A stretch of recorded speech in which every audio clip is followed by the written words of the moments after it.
Welcome to Breaking the Chain. I'm Jacob. And I'm Cody. And there's a lot of really cool things. We have a lot to talk about this week. We have a brief overview of some of the other spoiler cards that came out. I have a list of all the ones that I like or some that are interesting. Then we have a topic on what is fatigue and how does Guardian Mastery Pack change it.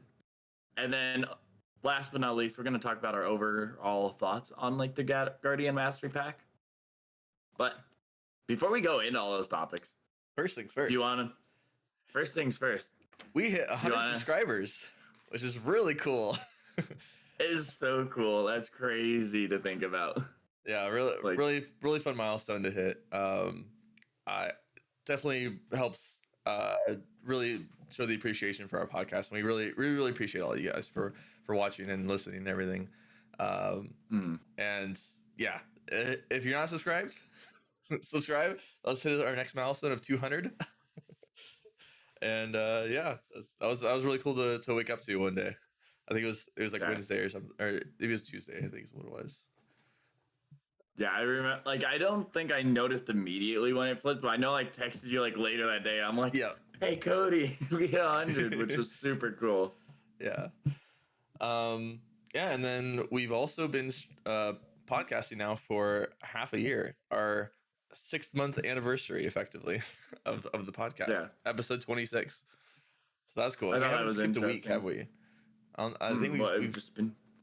Yeah, because I've been out a couple weeks, but you found some co-hosts during that time, and yeah.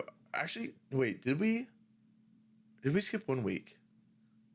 Oh, we might have. I think we might have skipped 1 week. It was when I went to London, maybe. No, London. I had. There might have been 1 week. No, it wasn't Luke. It was. No, that was on during London. We've had Luke once. We had Noah another time, and then. Do we have Noah again? Anyway, I'm pretty sure we might have had 1 week that we skipped. But we hit half a year, so I thought that was a cool milestone. Yeah, so it was cool. 2 cool milestones right back to back. Half a year and 100 subscribers, which is really cool. Actually, I meant to look up a Spotify stats to see if we had anything there to advertise, but I don't know if there's oh, that's right, you do have followers, so that is a thing, but we haven't hit a milestone there yet.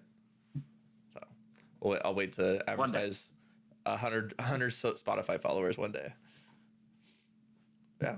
How was your week in Flesh and Blood though? I went to an armory. I went to the new one that was level 7 games. That's the new armory near us, and that was a ton of fun. It was a good group. A couple, or one person from out of state, but it was how many people were there? I think 12 to 15 players, something like that.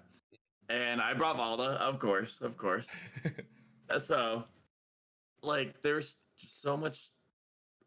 I wouldn't say there's anything out of the norm that happened with Valda, but there was a lot of really cool and fun games. There was a game against Slippy, which I think it ended at 10-0, but it was an insanely close game.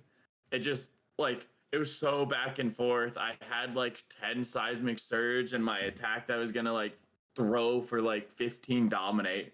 So, and the problem was I got greedy because they're okay, bonds. I'm I have 2 attacks in my hand. If they banish, it's whatever. And they're okay, react to 14. I'm oh, that kills me. I'm well, a good game. Yep, that's good old Slippy and Mario for you.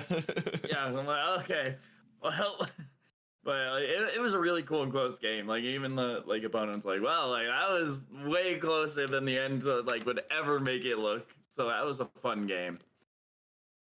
And then I played against Marlin, which was fun and interesting because Valda's hero ability made the Marlin player freak out. 3 of a kind is a funny card against Valda. Oh yeah, that was cool. Because I was how am I gonna play this card? And they're 3 of a kind. I'm I can play this card. This is sick. It's Spinal Crush, only 1 blue. Okay. So it's It's really cool, but they're like, it was interesting because early game they were so hectic about drawing cards. Like they're like, I'm not gonna draw cards. Like I'm not gonna give you some advantage. And sometimes it was correct, sometimes it was wrong. And it was like something we discussed like after the match. Like after I hit 3, it's really hard to tell if it's correct. So you should just draw cards. And that's kind of what like throughout the match. There was like maybe one time where it was the wrong decision, but like to hold yourself back from your ceiling of your deck is bad. And they're like, and I'm like, but if you're going from 2 to 3 seismic surge on my side because you're drawing a card, if you're not gaining like big value from it, then it might be a wrong choice because then I gain dominate because you drew me from 2 seismic surge to 3 seismic surge. So it was cool that way. And there's like just a lot of fun, a lot of really cool games. Yeah, that was the big thing when I played against you is that if I give you your third seismic surge, every time I hear you go ooh, you just like light up a little bit. Oh, my deck works now. Ooh, kind of interesting. It's funny when I play Dio into you because then I can't avoid it all the time. It's like, well, I'm gonna draw off the Cerebellum. I'm not gonna just let it sit there and not get my extra free attack. Yeah, especially when I'm trying to like fatigue you, like right. like it's weird. It's like a semi fatigue, but it's still like interesting in the way. Yeah, so those two are the notable games then. Yeah, I'm trying to remember because it was Slippy, it was Marlin, and then it was my last match. I'm pretty sure I got pretty steamrolled in my last match. Oh, no. Like the other two were pretty cool and pretty close, like really close. But this last one, I'm like, ooh, what's the? I'm like, I know that I would know it if I think I just had Guardian Mastery Pack on my mind so much. I'm trying to see if I can pull it. I have a computer. I can search it right here. I don't need to. Anyways, you go. I'll search a little deeper. Well, something else that we both did was we did play a little bit on Talishar. I think it was on Saturday, so a week ago. Did a little bit of Dio versus Valda. I think I went 1-1 if I remember correctly. I think I barely got there one game. We did go 1-1. And then the next game got fatigued. I've been trying without Cog in the Machine, which, I mean, I was about the same score with Cog in the Machine, so I guess it's like kind of a wash. But the second game was sad because I had this really cool turn against you where I had 2 red boom grenades up, and I can't remember the exact sequence of the turn, but I went wide enough that I was able to effectively guarantee that I pushed both boom grenades through. But to do that turn, I saw my last 2 max Vs on top of the deck and had to banish them both to push 8 damage, which was correct to do. But it's just like, wow, now that I don't have these max Vs, I'm very easily fatigable. And then sure enough, I got fatigued. So it's just because on that big turn, I banished, because I already banished my 3rd max V earlier in the game. Just on the big turn, I happened to see both max Vs on top of the deck. And I was like, well, nothing I can do about this one. Well, it was really cool too because like the way you played it, like you took like a suboptimal line to bait out my equipment early, and then you did like T-bone to rip my important equipment out. And I think like the sequencing is very important. I remember I started with a yellow 0 to 60 to take a 3 block from your hand, because then you're like, oh, I just got to give you a 3 block. Like, why would I give equipment on this? And I was purposely trying to make it so you didn't activate quick dodge flexors first. So I just started with yellow 0 to 60, and then I went like, I can't remember what I did. Maybe it was like outpace, so you couldn't use the equipment. And then that's what it was. I think it was yellow 0 to 60, so you used a 3 block, and then it was outpace, and you didn't have a D react, I don't think. And so I think you just let it hit, or you gave me 2 cards. I can't remember what it was. I think I ended up giving you 2 cards. I think you gave me 2 cards. And then from there, then I was able to push it through. But that was like when I started, like, outpace was 1 max V, and then the next boost card was the 2nd max V. It's like I can't not banish these max Vs. Like I have 2 red boom grenades that are about to die. But yeah, so we played a couple test games. We were trying to play with the new cards on Tabletop Simulator, but we were both seeing some weird bug loading the cards in, so we weren't able to test the new cards, unfortunately. But after that, I went to an armory on Monday, actually. Brought Dio. I would say I took it down, but I tied for first with Noah because it was just us two that were the winners, and Noah hadn't eaten dinner, and there was like basically a vote on whether or not to have a fourth round, and we were both like, no, let's just not. We're gonna face each other. It's fine. We don't. I know I'm gonna win. It's fine. Don't need to. No, it's interesting. The Dio versus Gravy matchup is very close in my eyes. Like the stats put it pretty favored for Dio, but it and it does feel favored for Dio, but it still seems like a single mistake on my end will lose me the game. Like any single like hiccup will they can just take back the game from me, and so it doesn't feel great. Like I win. I have yet to lose. No, I didn't think I lost once against Gravy, but it feels like I could lose at any moment. Like it's like always a hair. Like I'm at 1 HP when I win every time. Just barely. Those are like the cool favored matchups where it's like it feels favored and it feels like you should win, but you know if you make a mistake, it's over. Because it feels so skill dependent. Like it feels like every choice you make matters. Where it's like that. I love those kind of matchups.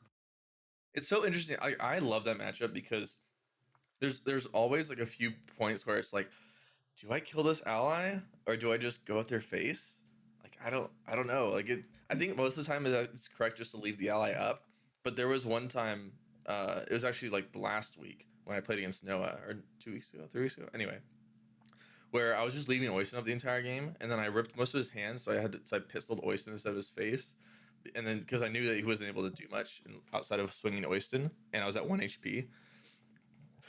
So then it was a really interesting spot of like it's always really interesting to determine whether or not to kill the allies or just leave them up.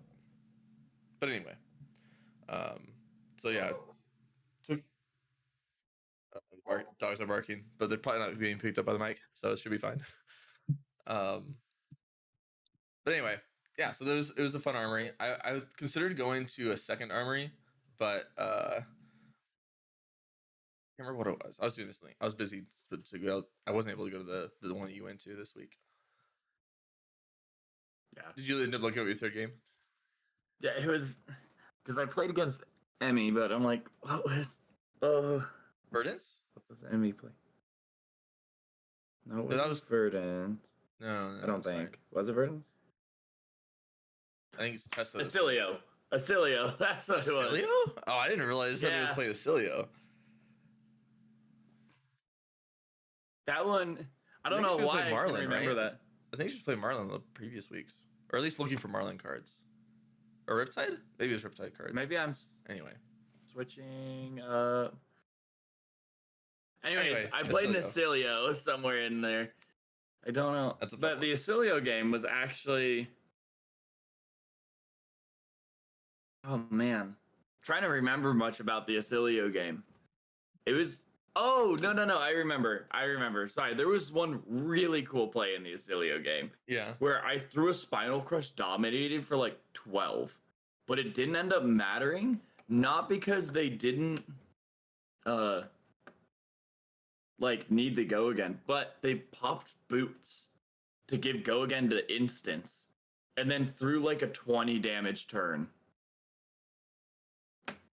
So Spinal Crush does not stop instance from gaining go again. It's only attack action cards or what? Or action cards?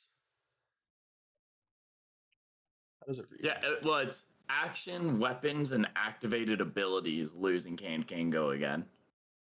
It's like attacks, actions, activated abilities. Cards, activated abilities, and attacks they control lose and can't gain go again.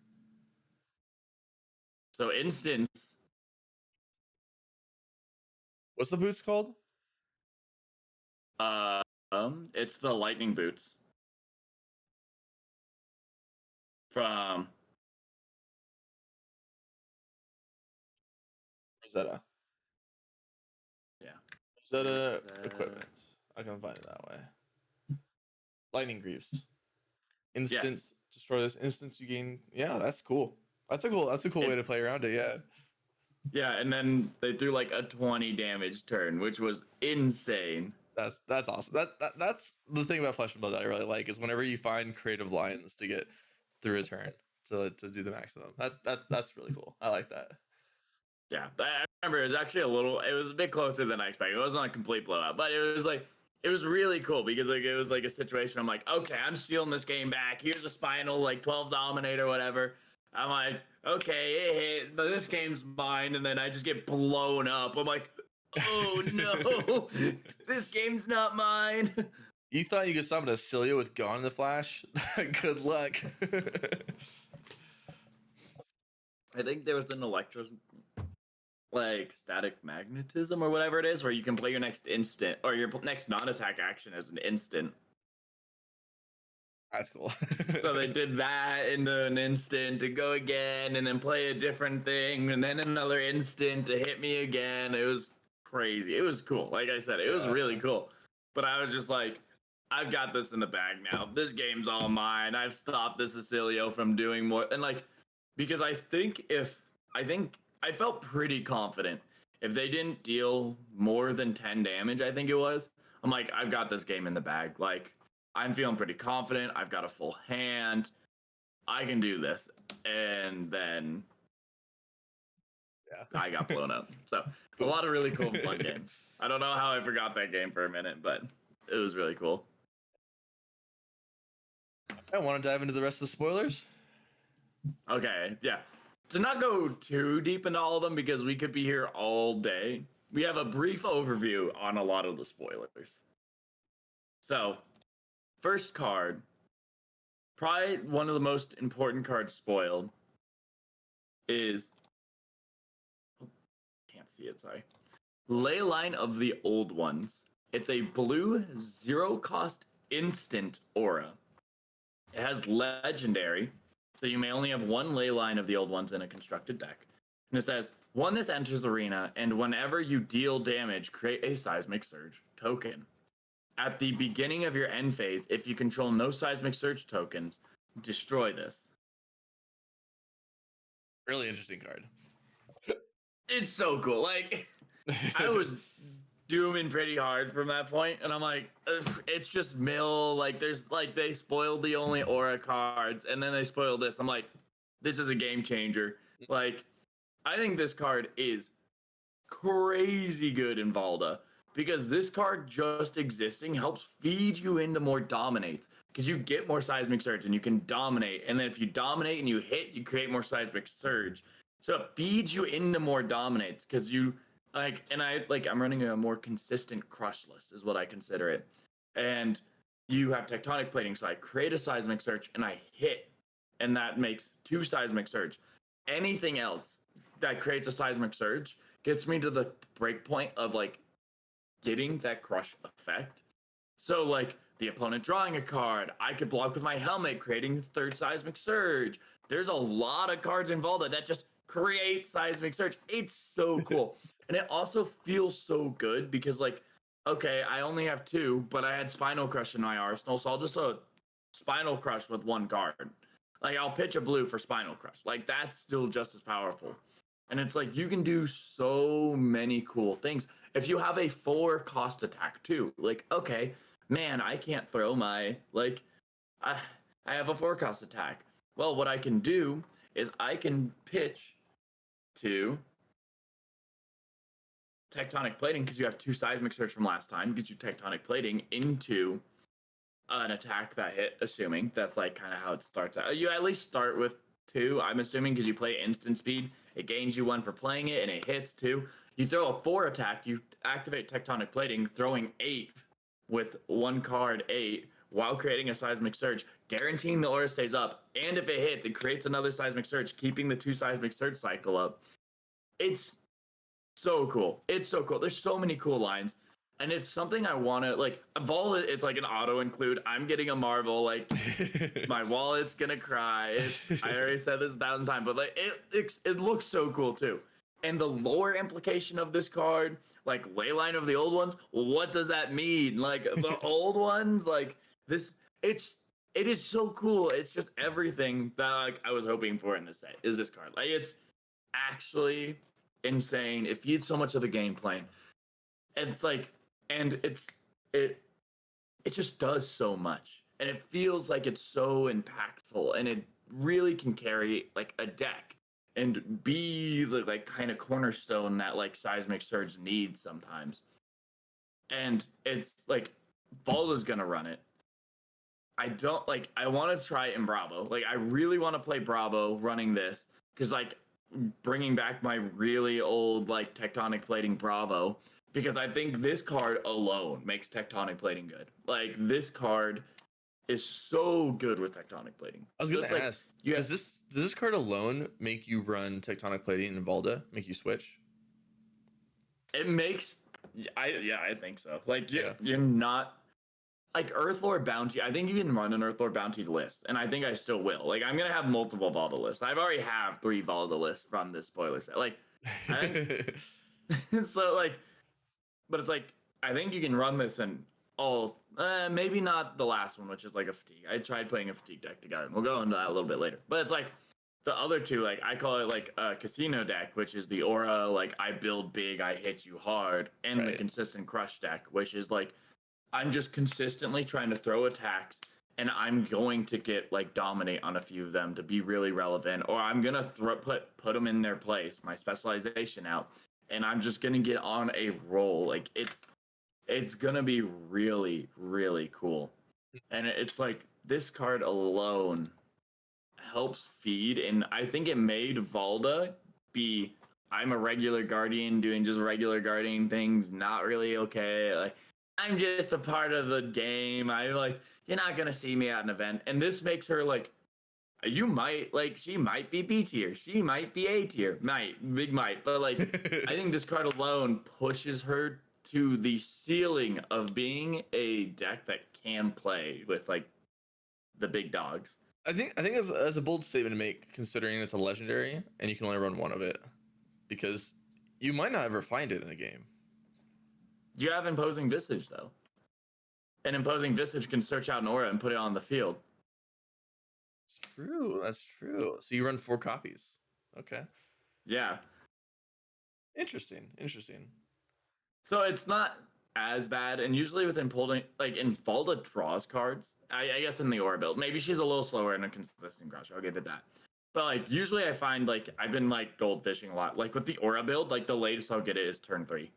Like, the absolute latest, because I'm just drawing so much and going through so much of my deck. I either draw it or I draw like Imposing Visage. Like, when you're running 4 copies, it's a lot more consistent. Yeah. And I like, this just is another reason why Imposing Visage is my favorite card in the entire game. But like, I don't know, Leyline is really cool, and I'm really excited to play with it. But I could rant about that card all day. We can jump on to. And if you have any spoilers you really want to talk about, I wrote a list out. This is all you. But I do have something else to talk about for one of the other spoilers that we covered last week. But after you're done, I'll talk about that. Oh yeah. So the next one that I thought was like really cool and really interesting was actually Rubble Razor. Sorry, it is at blue, the most interesting one. A blue 4 cost, 3 block, 6 attack, heave 2. That's it. It's sick. It's so cool. It says he too. Like, I'm a huge fan. Like, it's so funny. It's a blue that heaves 2. This is sick.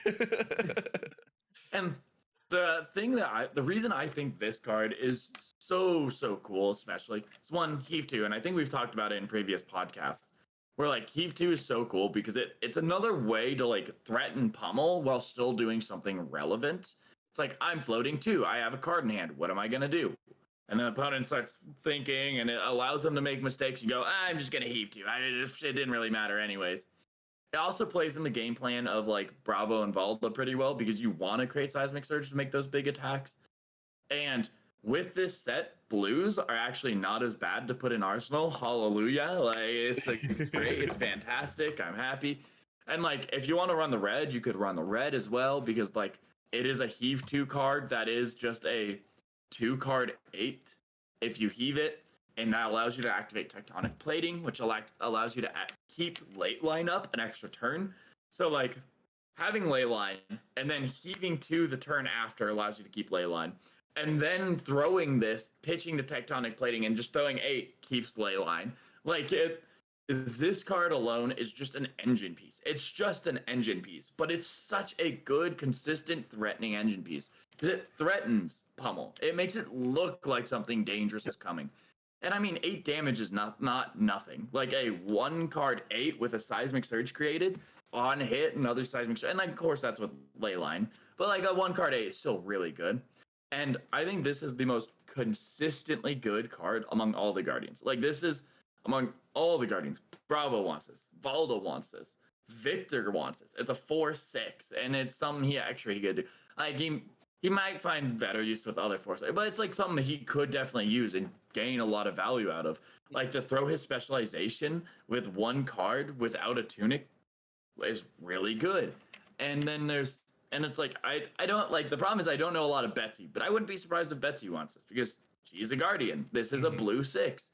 It allows her to do her game plan, like her 4-cost attacks. Like, you do this the turn before, you do something like Crown of she has her own helmet, but like, you do some extra stuff in the background, and it's like, well, yeah, cool. I was mentioning to you, but yeah, before the call, that I think that Betsy probably wants these Heave 2 cards a lot as well, because threatening Pummel on your wager attacks is a big deal, right? If your opponent spends a ton of resources blocking a wager attack and then you pummel them, that's really bad, right? If they don't have the D-React, or they can't even D-React, right? And so being able to threaten pummel very consistently will then make your pummels more valuable when you actually do have them, right? So I think it's really big for her. Yeah, it's actually a really, really cool card. It's also a common, which is sick if you ever play commoner. It's just consistent. It is just an engine piece, and it's such a good engine piece at that. It looks so unassuming, but it is one of my favorite cards in the set. Like, it's like, if you were to go through this set as a non-Guardian player, I wouldn't be surprised if you're like, Rebel Riser? Okay, moving on. But like, me personally, I look at that card, I'm like, this is it. Like, post that, like, get a moral on the wall. It's cool. I'm really excited. I'm really happy. And it's what I've been personally asking for since Everfest, since the Heave keyword's been like announced. Like, I just been like, it's my locals, my cousin, like, everyone's like, oh, like, I don't think anyone's surprised that I'm so excited for this. Cool. The next one, another really cool card, is Seismic Shelter, which is a blue 0-cost 3 block, and it says go again. Attack action cards you control get +X while defending, where X is the number of Seismic Surge tokens you control. At the start of your turn, destroy this. And this blocks 3. Yeah, it's actually super cool. It's so interesting. And it's like how it applies to the deck. Like, playing this card, you can have a crazy turn. And like, I'm going to play this in the casino deck because it's like casino deck. Like, of course you got to go heavy and hard. Yeah. So like, I could draw all these cards, play all these things that create Seismic Surge. I have like 6 Seismic Surge. I play this on the end, or I play this at the beginning because I know I'm going to create a lot of Seismic Surge. Anyways, I have 6 Seismic Surge. The opponent starts coming at me. I'm like, I have 2 attacks. Well, I'll block 9 on 1 attack. Like, oh, it's another Guardian. They're throwing Spinal Dominate. Block 9. Like, it's so cool. And then, but it's also cool because it's such a deck building cost. Because in those Aura game plans, and I think we talked about it with like Pallades spoiler, you want your attacks to be a blue. So to say one of my blue attacks is instead being another Aura is really, really costly. It really hampers you, and it makes it so much harder to commit to that game plan. Because sometimes you're just going to draw, like, you're going to play this and you're going to draw an all or a hand with another Seismic Stir that would have been an attack. So it's like cool because it is the variance I wanted in Guardian. Like, I'm not a huge variance person, and that's why I play Guardian. But it's something where it's like, if I don't think the other Guardians run it, I think it's purely a Valda card. But say Bravo runs this for some reason, one thing or another. Like, I think it is like the variance of like, it adds a high ceiling, but doesn't subtract a lot from the source, especially in Bravo. It doesn't subtract a lot from the floor. I think in Valda, in an average build, it's probably the same, where it's like, it has a higher ceiling, doesn't subtract a lot from the floor, but it's still a blue block 3. It's really cool. I'm figuring out a way to add this overlay to the thing as we're going, so I can show the cards. Okay. Yeah, no, this card was really cool. The moment I saw this card, and like you mentioned before the call, it not being one of the initial spoilers, but being spoiled late, very strong card.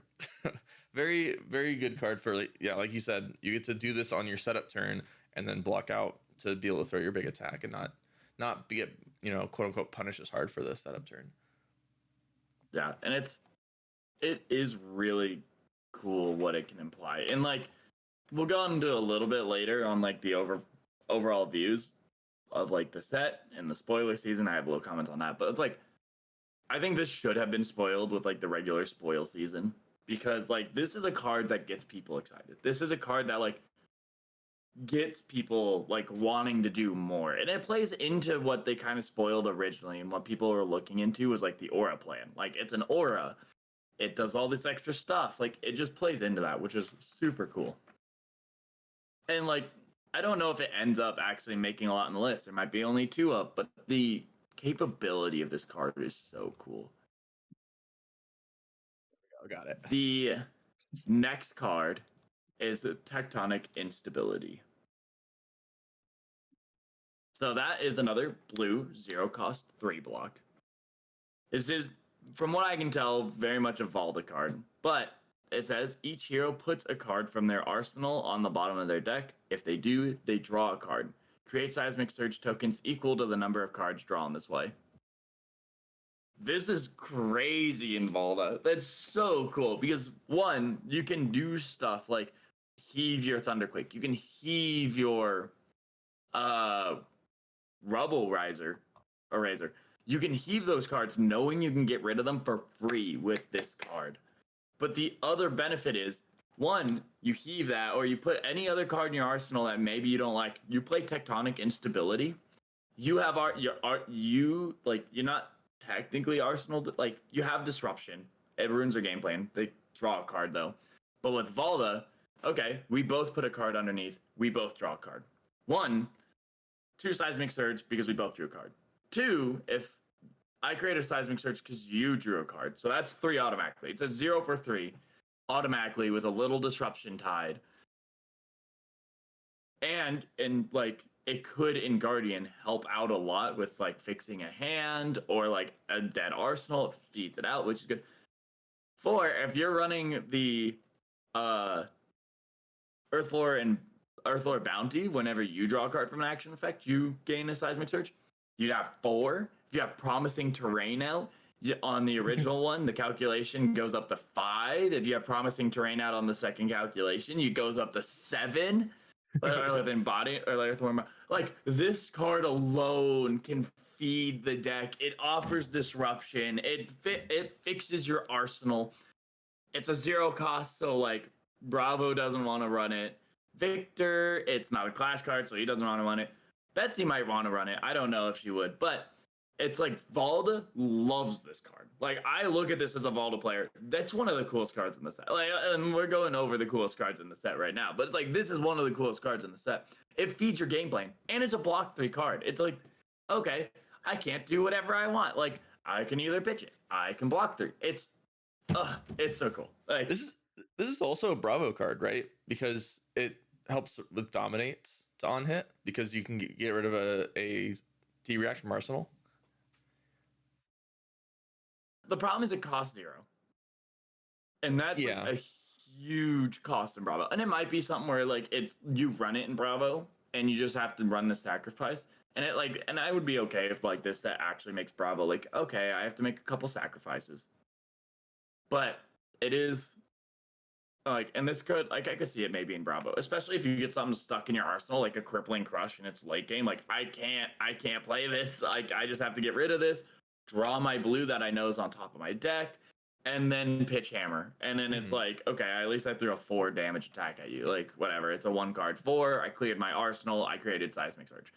Like he might run it, and it might be something that's relevant. But the thing about Bravo is so much of his deck is based off pitching 3 cost cards that it is a huge detriment to add these kind of cards. So it is somewhere it's like I would have to do some testing, and I'll probably do some testing at some point. But like I think Valda, it's like close to an auto include.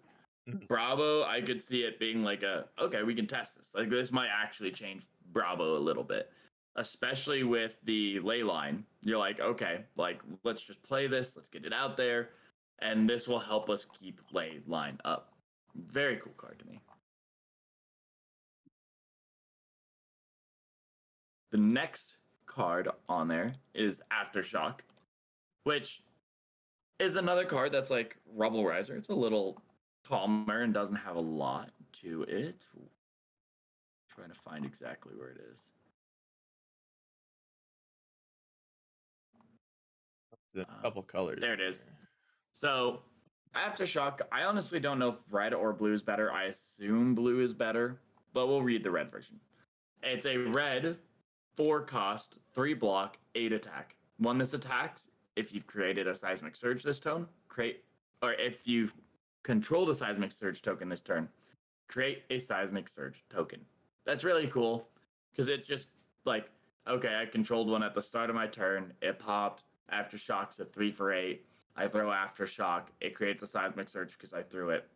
And then the next 4 cost card is a 3 cost card.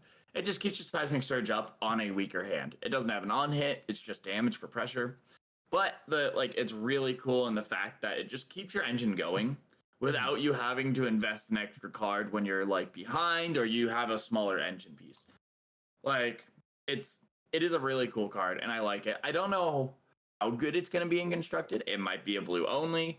It might be necessary in some decks to keep the engine going. Like I could see like a Bowlander kind of Guardian where it's like I don't care about the on hits as much as I care about doing consistent 2 cards 8s. And if you're looking to do a consistent 2 card 8, Aftershock's your card. It's so good. It feeds into the 2 card 8. It's like block 6, throw 8, block 6, throw 8, block 6, throw 8. It's like you just have 3 hands in a row that is just blue and red Aftershock. And the other 2 cards could be block cards, or they could be whatever you want them to be. And it's just block, block, block, block, block. And you're throwing it. It's just consistent value. It's consistent damage. Like you have a Fate, you have a Sync, you have a blue, and you have Aftershock. And you can, it's just 16 value right there. It is a cool card. Like I don't know how much it's going to impact, but I could see this card being relevant in a meta, this meta, something like that. Yeah. The next card that I want to talk about is Overswing. As a little overview. This one's like really interesting because like I didn't expect this, but I'll read it to you. So it's a rainbow again, but red 2 cost 3 block. The next Guardian attack this turn gets +3, go again, heave 2.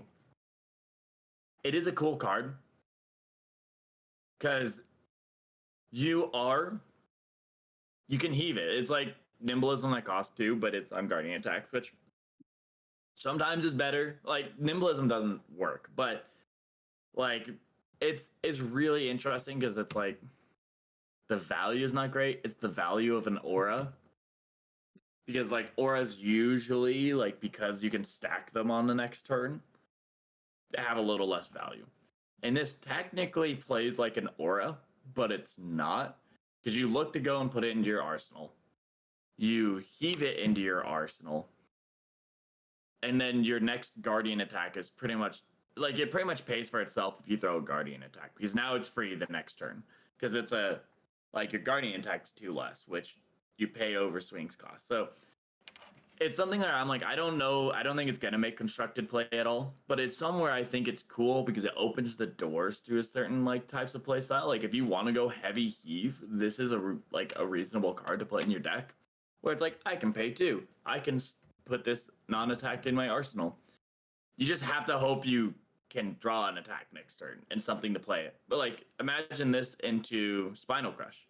Like you draw Spinal Crush and you draw a blue or 2 blues. Like, okay, I'll activate Tectonic Plating, 1 again, keeping up Leyline if you have that, or keeping, like, just creating a Seismic Surge is a huge benefit.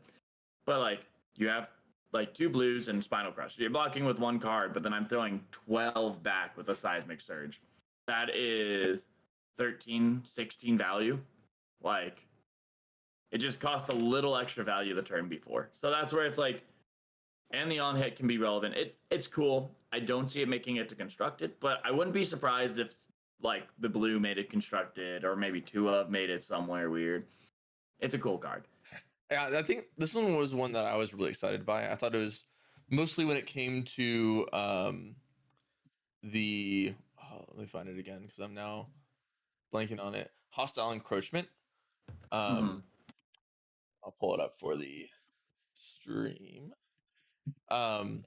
This is the card that is effectively a Volda card that your opponent gets to draw a card, but if you crush, then they discard a card. And the big downside of Hostile Encroachment is that whenever you throw it for Dominate with Volda, is that it comes in for 8 because you don't have that many buffs in the deck. You have Embolden, and I think there's like one other one. And so this looked like a really good buff for Hostile Encroachment to, quote unquote, guarantee the discard. But as you mentioned, one of Volda's biggest inconsistencies is having attacks. And so playing this and then drawing a handful of auras is not great. Yeah. You don't really want that to happen. So it's not great for Volda for that reason, right? But I think this is pretty good for Betsy and Bravo because they are a much heavier attack action card deck. I think this is, again, playing into that line of you're representing Pummel a lot of the times, and then you end up not pummeling them, and it gives more value to your pummels later on because you're constantly threatening it, so they can't respect it as often. And it adds extra reach to your dominates and your overpowers to make it so that your effects get through a little more easily. So I like it for that reason. Like, I don't know if blue will make it because it's only +1, and it's not a 3 cost, so then it doesn't enable Titan's Fist or Anathos. But I think the red one is really interesting for Bravo and Betsy, in my eyes. That's a fair point. Like the Heave 2 is just such a cool mechanic, and I think anything that says Heave 2, especially with how Guardians currently play, just adds value. Like, it just is a valuable keyword, and I think Rubble Riser is the best way to show that. Like, it's honestly one of the best cards in the set, and all it says is Heave 2. Yeah. Like, just saying Heave 2 makes the card that much more valuable. Like, in my consistent crush list that I've been talking about, I'm running the Smelting of the Old Ones, like, just because it says Heave 2. Like, I could run one of Binding, Disenchantment, Smelting. It doesn't matter what one specifically I'm running. But it just says Heave 2, which makes it that much more powerful because it's a threat. It's also, like, the ability to throw something big like that on the next turn if you, like, cycle correctly. Like, with Bravo, like, what's really cool about these cards with Bravo, it's like, I can throw, like, okay, I will Tectonic Plating Hammer for 6. It's a 2-card 6. That turns into a 1-card 10 the next turn. Because you create a Seismic Surge, you Heave 2, that creates 3 Seismic Surge, and it's a 6-card 10. So you pitch, and it's a 1-card 10. That's 2-card 10, right? Well, yeah, oh, you're right, yeah, 2-card 10, sorry. But that's still good. That's still crazy value. 2-card 6 into 2-card 10 is like... It yeah, 2-card 6, 2-card 10. 4-card, 4-card 16. Pretty good. Yeah, it is cool. And it's like, I think just having Heave 2 allows you to open up lines where it's like you're saving for the next turn. You're investing 1 turn to go into the next turn. Really cool. And that's kind of why I wanted to bring that over, because it's like a unique way to play a non-attack action. And a new, like, I never thought Heave would be on a non-attack, and it's cool that they did, because it's that's cool too. Yeah, I like that. It is interesting because it's like they've avoided it because it's anti-synergistic, right? You have this Heave ability that gives you Seismic Surges for a Guardian attack, and this is specifically a Guardian non-attack. And what is interesting too about this is that it doesn't discount itself for that reason, so you still have to pay 2 for it the following turn. Even though it discounts the attack, you still have this thing in your arsenal that you have to pay 2 to remove from your arsenal. But I still think that giving those buffs, uh those types of buffs on your on hits and on your dominates and overpowers is very strong. Yeah, it is cool and strong. I do like it. The next card I have is Geyser of Seismic Stirring, which is a red, 2 cost, 3 block, Guardian action aura. Has Go Again. This enters the arena with 3 energy counters. When it has none, destroy it. At the beginning of your end phase, remove an energy counter and create a Seismic Surge. Like, why'd I bring this up? Why is this so interesting? Why is this so cool? Well, it's cool because this card is an aura that stays around for a few turns, which is really cool with Embolden. And I think we talked about this with Suspense, but Embolden just looks for a non-token aura. And if you can play this card and then play Embolden like a turn later, all of a sudden the cost of playing Embolden is so much less. Because the problem with Embolden and why it's never been played, and it's such, like, it draws you a card. It gives +5 to a Guardian attack the turn after. That sounds really strong. But it only does all this if you have another aura. And the problem is you usually have to keep an entire hand just to throw Embolden, which is strong, but also weak because you can't block. And that's when Embolden's been pretty weak. So it is really cool to see auras that now are sticking around more.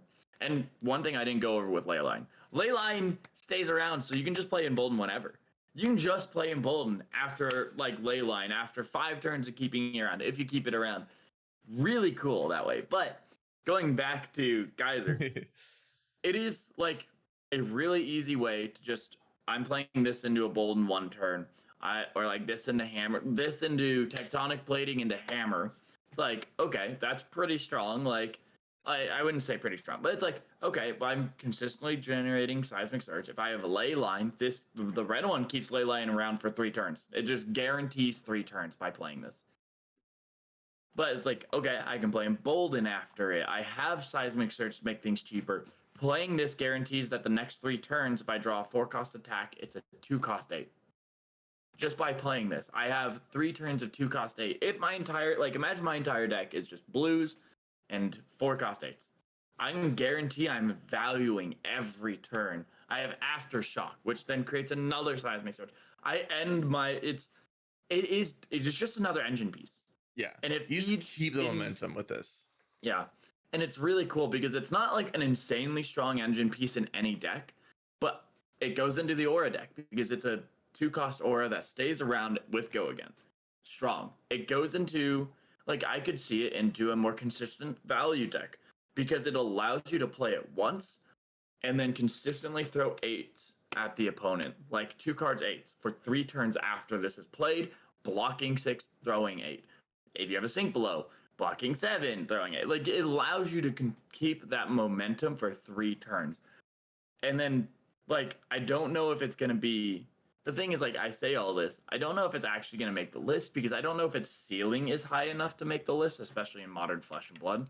I think in, like, Icelander Age, when it's like, this 3-card 8 is insane. Like, I think this would have made it back then because this just allows you to keep the engine going and keep such good value up. But, like, I don't know if it makes it today's list, but the prospect of it being able to make your deck so consistent, make it so you can keep this engine going, keep Leyline up without, like, you can block out. I am blocking with my entire hand, my entire equipment suite, losing everything. But this card stays, creates a Seismic Surge, keeps Leyline up.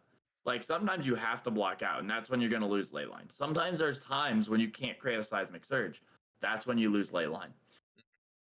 This card says, if I play this, Leyline stays. And I think, like, a lot of, like, what is meta about the set is Leyline. So to have a card that's just like, hey, we're keeping this here. It doesn't matter how the opponent plays, what happened, this stays.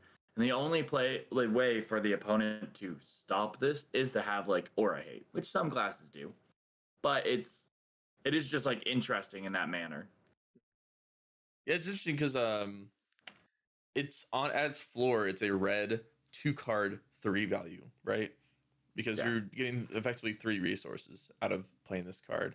But its ceiling, whenever it's combined with all these other cards like you mentioned, make it much higher, make keeping that momentum and keeping the pressure going on your opponent, can really get there. And I feel like it's kind of feeling like Valdo's going in the direction where you're gonna take a lot of damage your first maybe turn or two to set up a little bit, and then you're just gonna constantly just keep hammering your opponent, like just Mhm. absolutely destroying them with your value, and you're just constant, momentum of making seismic surges and dominating and getting these crush effects and so on and so forth.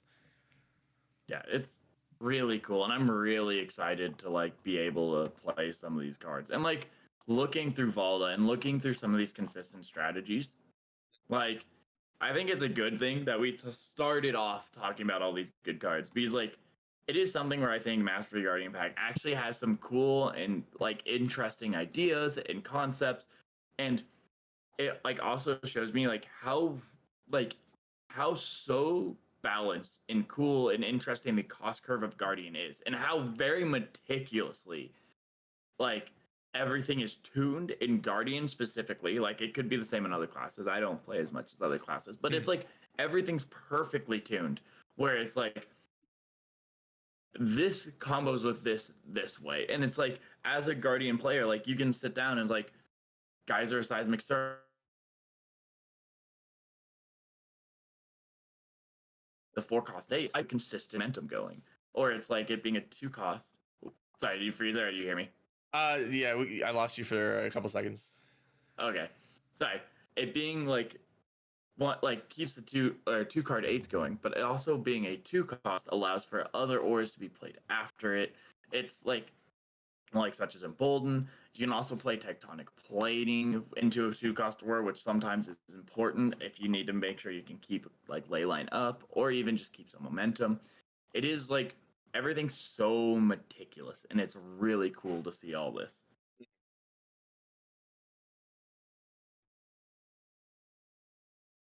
The After that, the next couple cards I want to talk about are like the yellow block cards, which is like they're interesting because they're yellow block force, and that's like pretty good value.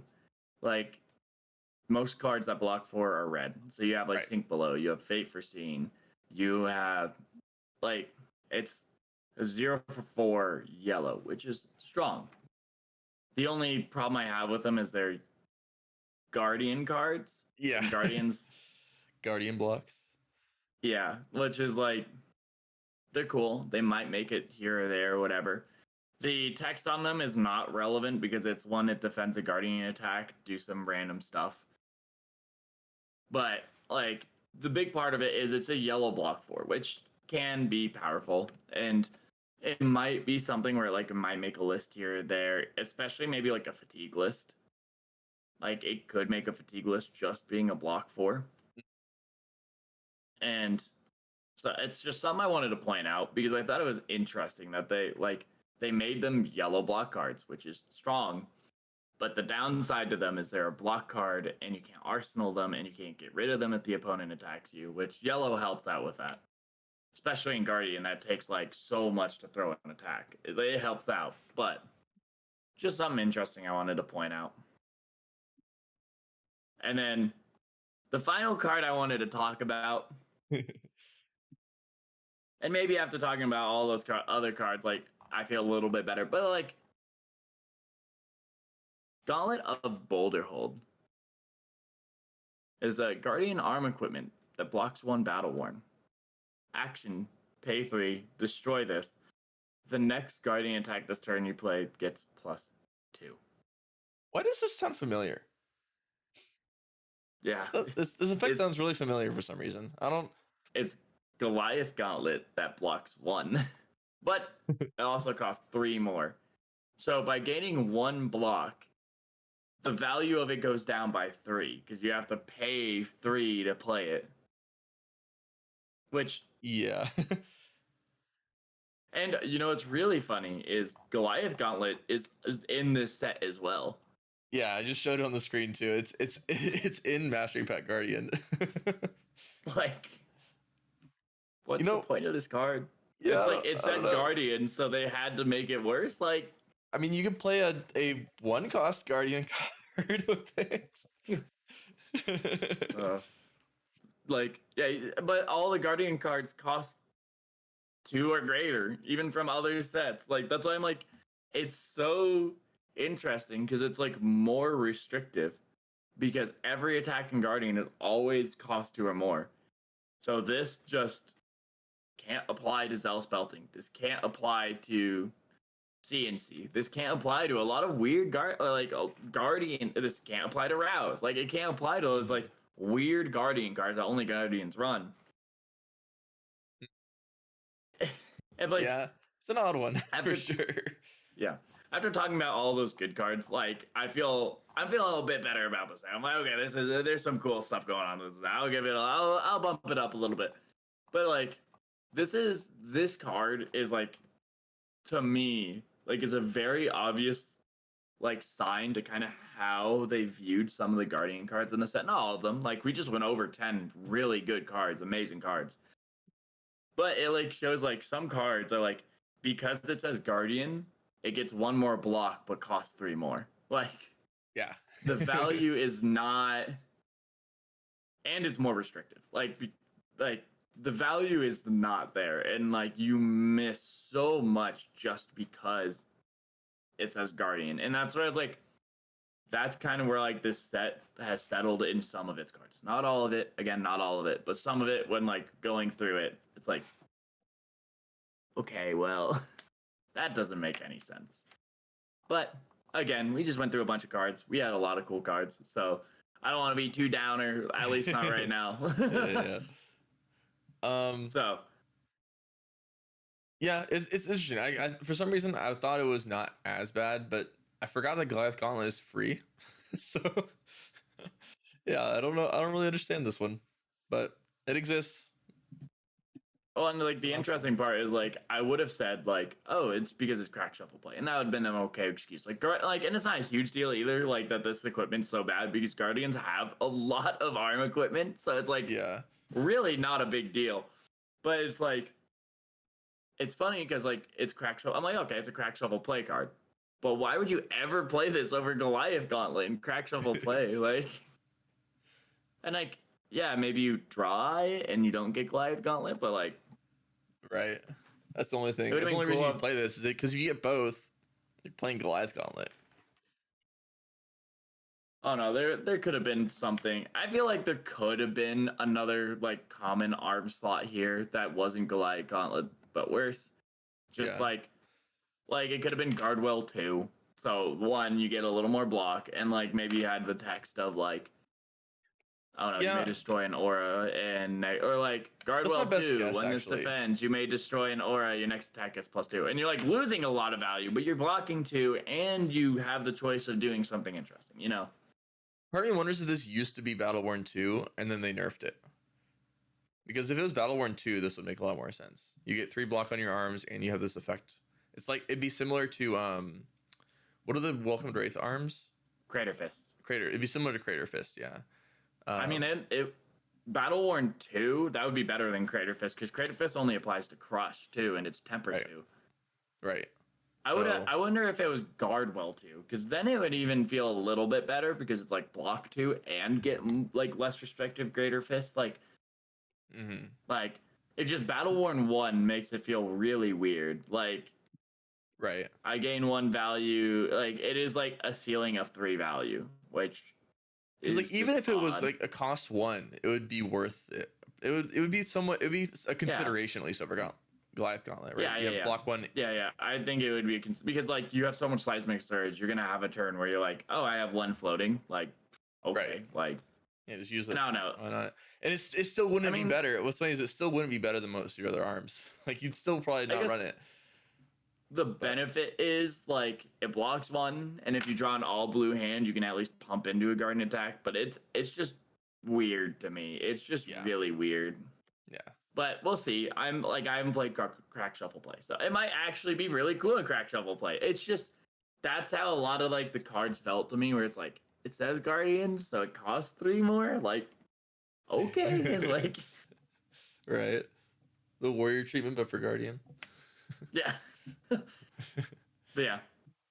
Anyways, that's all the spoilers I wanted to talk about. There's like I said, like we went over a bunch of actually pretty cool spoilers. So like going into it, the next thing and the big topic that we wanted to talk about was what is fatigue and how does the Guardian Mastery Pack change it? Yeah, because So, we got a lot of different mail cards. mm. So what's your definition of fatigue? Um, that's a good question. I mean, the basic definition, right, is making your opponent run out of cards. But the method of getting there is usually twofold. It's pressuring your opponent to deny their power turns, and it's getting more value out of your cards than your opponent in order to, uh, rather your deck damage is usually a word that's used when it comes to fatigue, and it's getting more cards per or more value per card spent than your opponent. So for example, if you throw a Spinal Crush and I block it with 3 cards, you spent 1 card out of deck. I've spent 3 cards out of deck, and you're fatiguing me that way.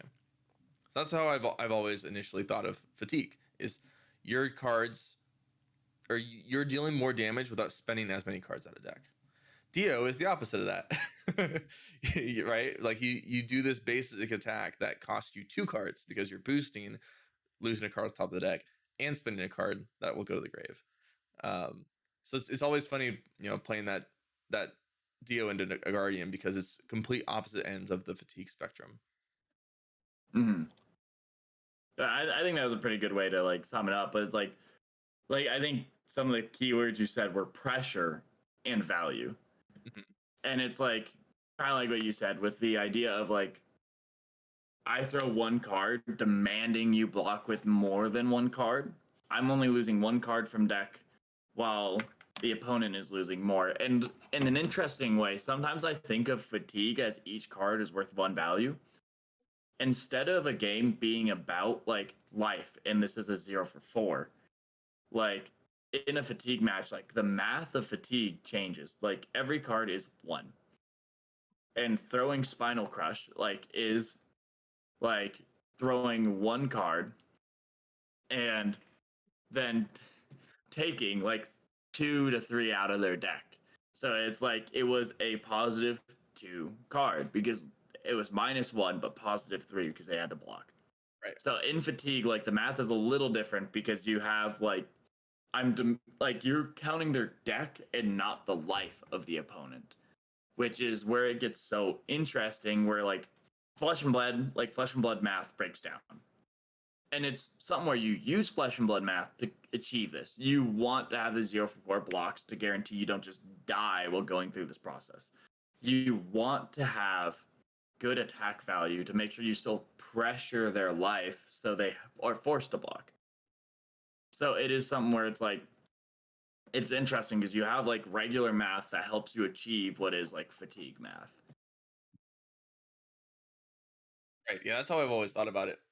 Because if you're just blocking 3, setting hammer every turn, you're typically not going to get there, right? Your opponent Yeah. can do more, can pressure you enough to make that not a valid strategy. Yeah.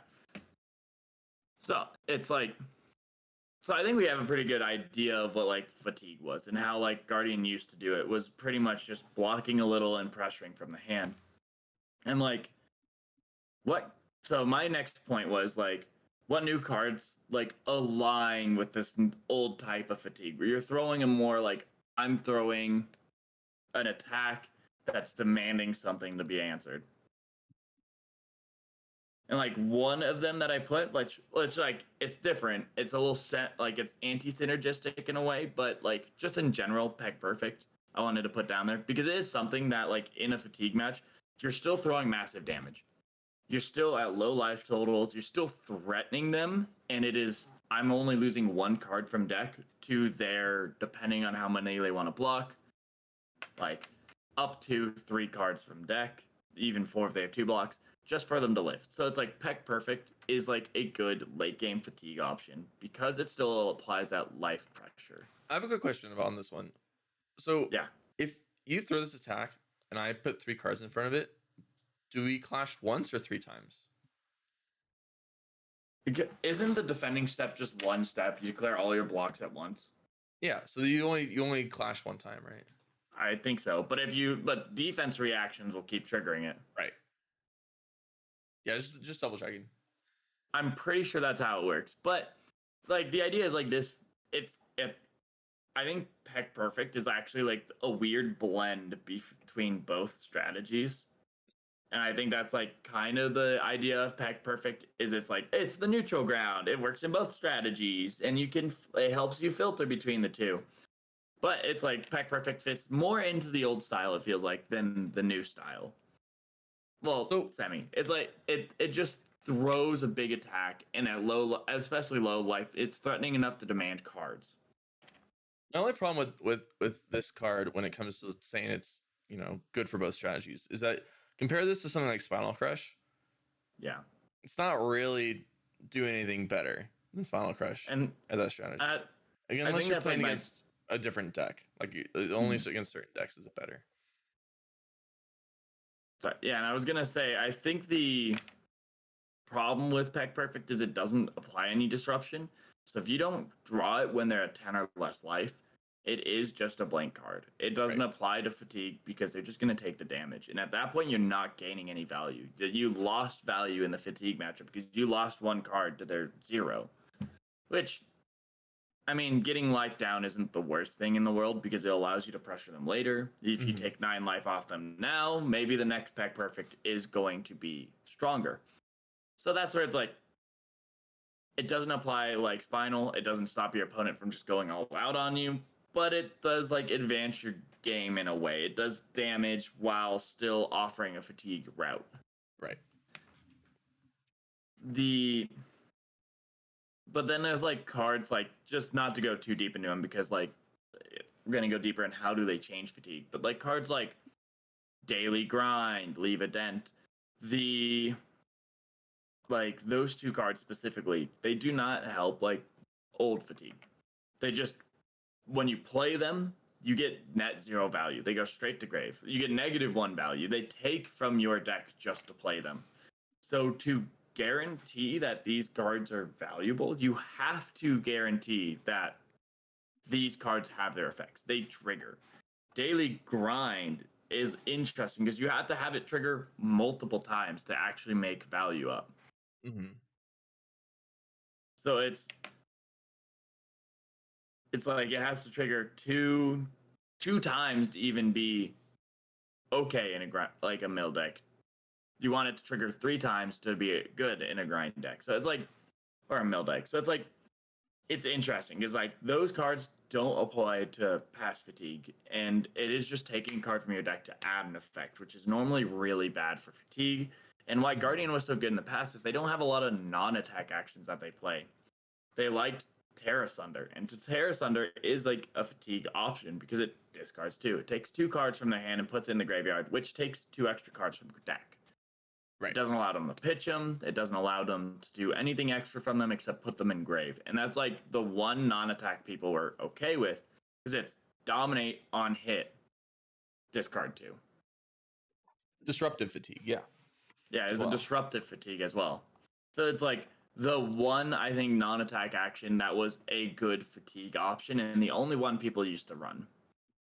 So, talking about that, you have any last points about like those kind of cards?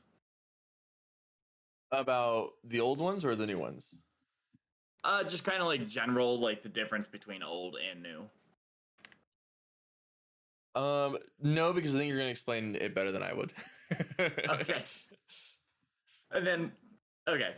So then going on, the next point is like, how do the new cards change fatigue? And this is where, like, no one's played with the new cards, like new fatigue. So this is like an interesting, like, thought process more. But they add on hits that do fatigue. And they add stuff that threaten fatigue instead of threaten disruption. And it is a more aggressive fatigue style. And one little side note I want to add, it's like I have a feeling that they made the card put them in their place, which is Valda Specialization, which when this deals 4 more damage to a hero, they discard their hand and draw that many. That's a crazy fatigue card. That's an insane fatigue card. And I think they saw that card and wanted to make it an archetype for the rest of Guardians.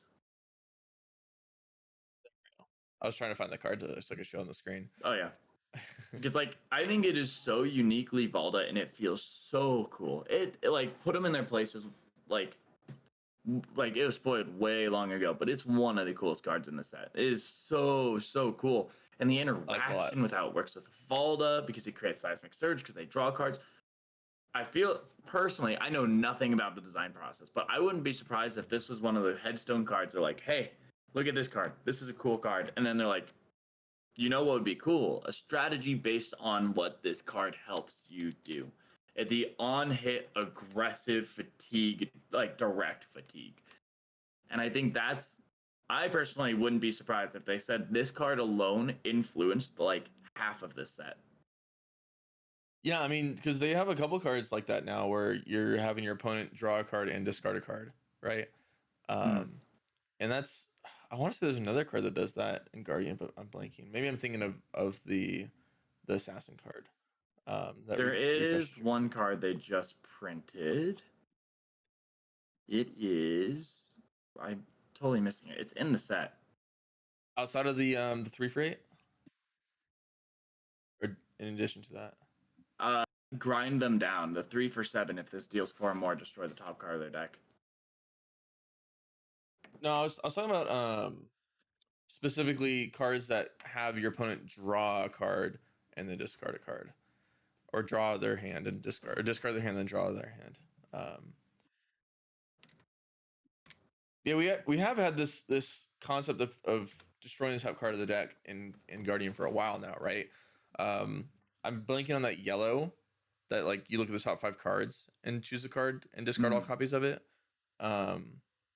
There's Miller's Grindstone. That's been a very common. This is Victor's Staple Hammer from Heavy Hitters.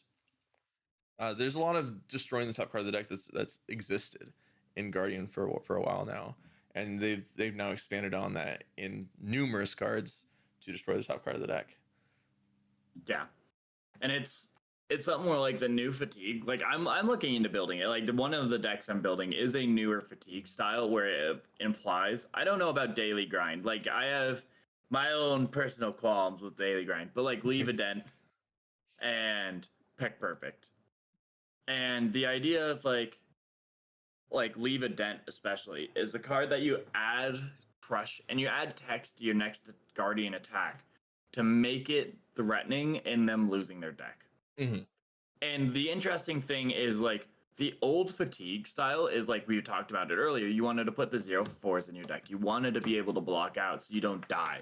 You're blocking as much as you're attacking, and it is a very value-based game. When like I said, like fatigue is like -1 +1, but it is very value-based. It's got like you need to be able to defend enough to not die, and then take cards out of their deck by just presenting enough damage to eat those cards out of deck.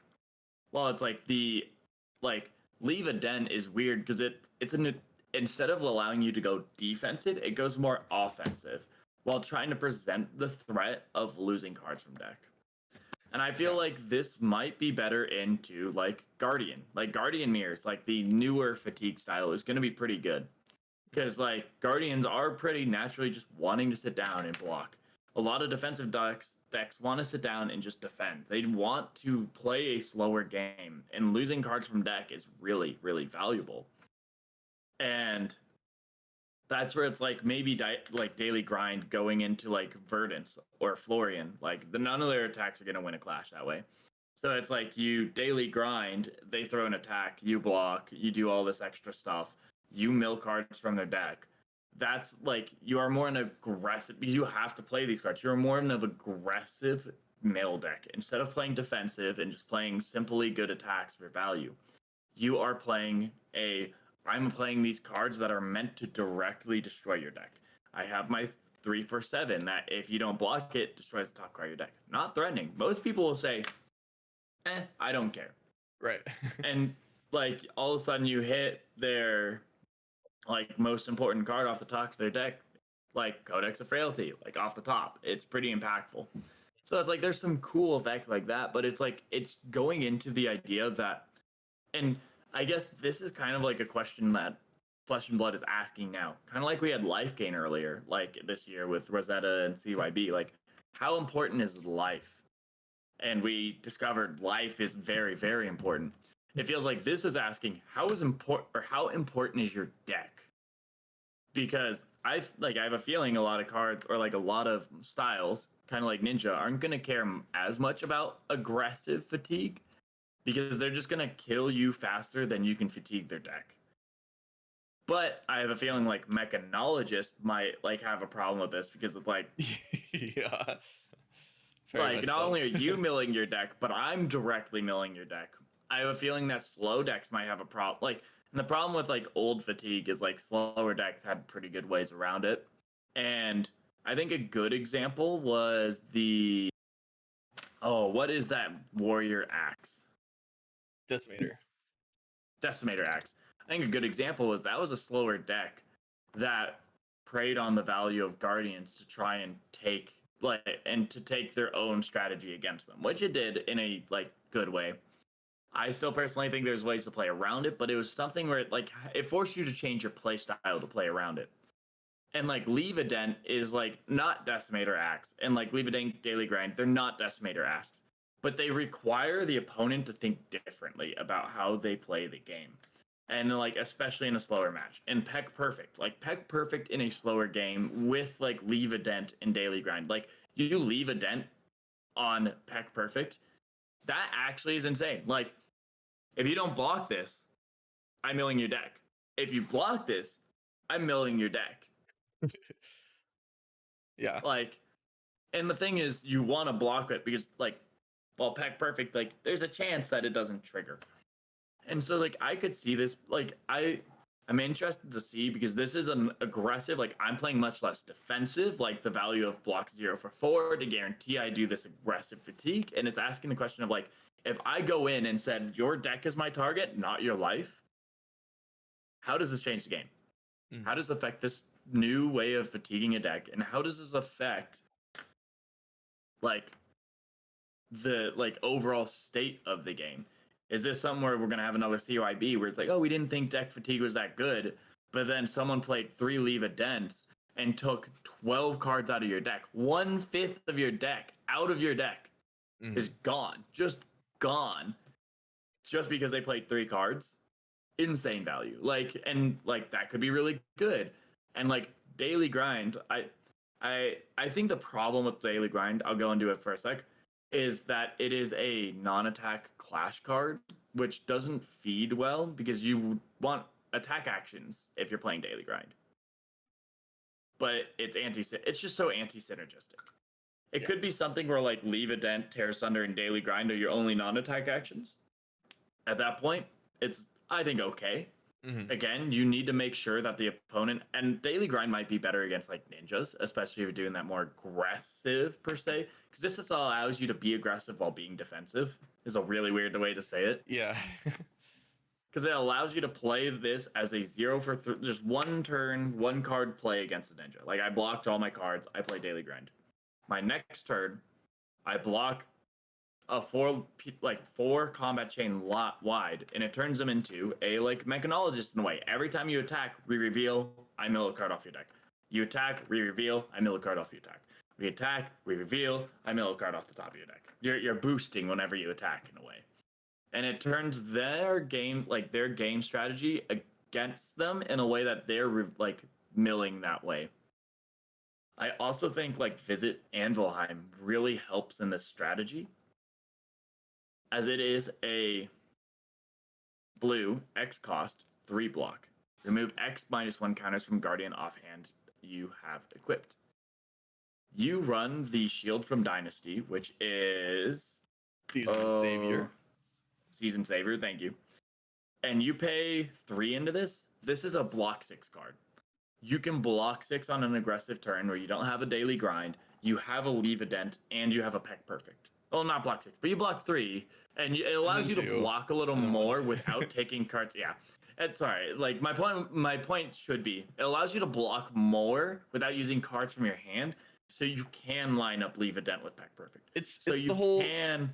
count your blessings style of not spending cards out of your deck, right? With count your blessings, you're Exactly. spending one card out of your deck, or you spent 9 cards out of your deck to effectively block. I don't remember how much the total health was for all 9 CYBs, but you blocked way more than that. How many cards in your deck, right?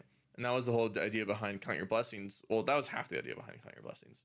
Was it was a fatigue card, but it was also a way to get value out of your hand without attacking or defending. Um, yeah, it was an interesting way to fatigue, where you're fatiguing by forcing your opponent to spend cards attacking you versus forcing your opponent to defend cards from your attacks. And this is in a similar boat of CYB in that manner. Yeah. I think it's cool that like Guardian got a card like this because it is like CYB, and I think CYB like is a strategy that's more in tune with Guardian because it is a strategy like they want to take these slower games, they want to do all this, and not like I think Earth is what played it best and what wanted it most, but I think CYB Guardian is definitely something that was like reasonable, like.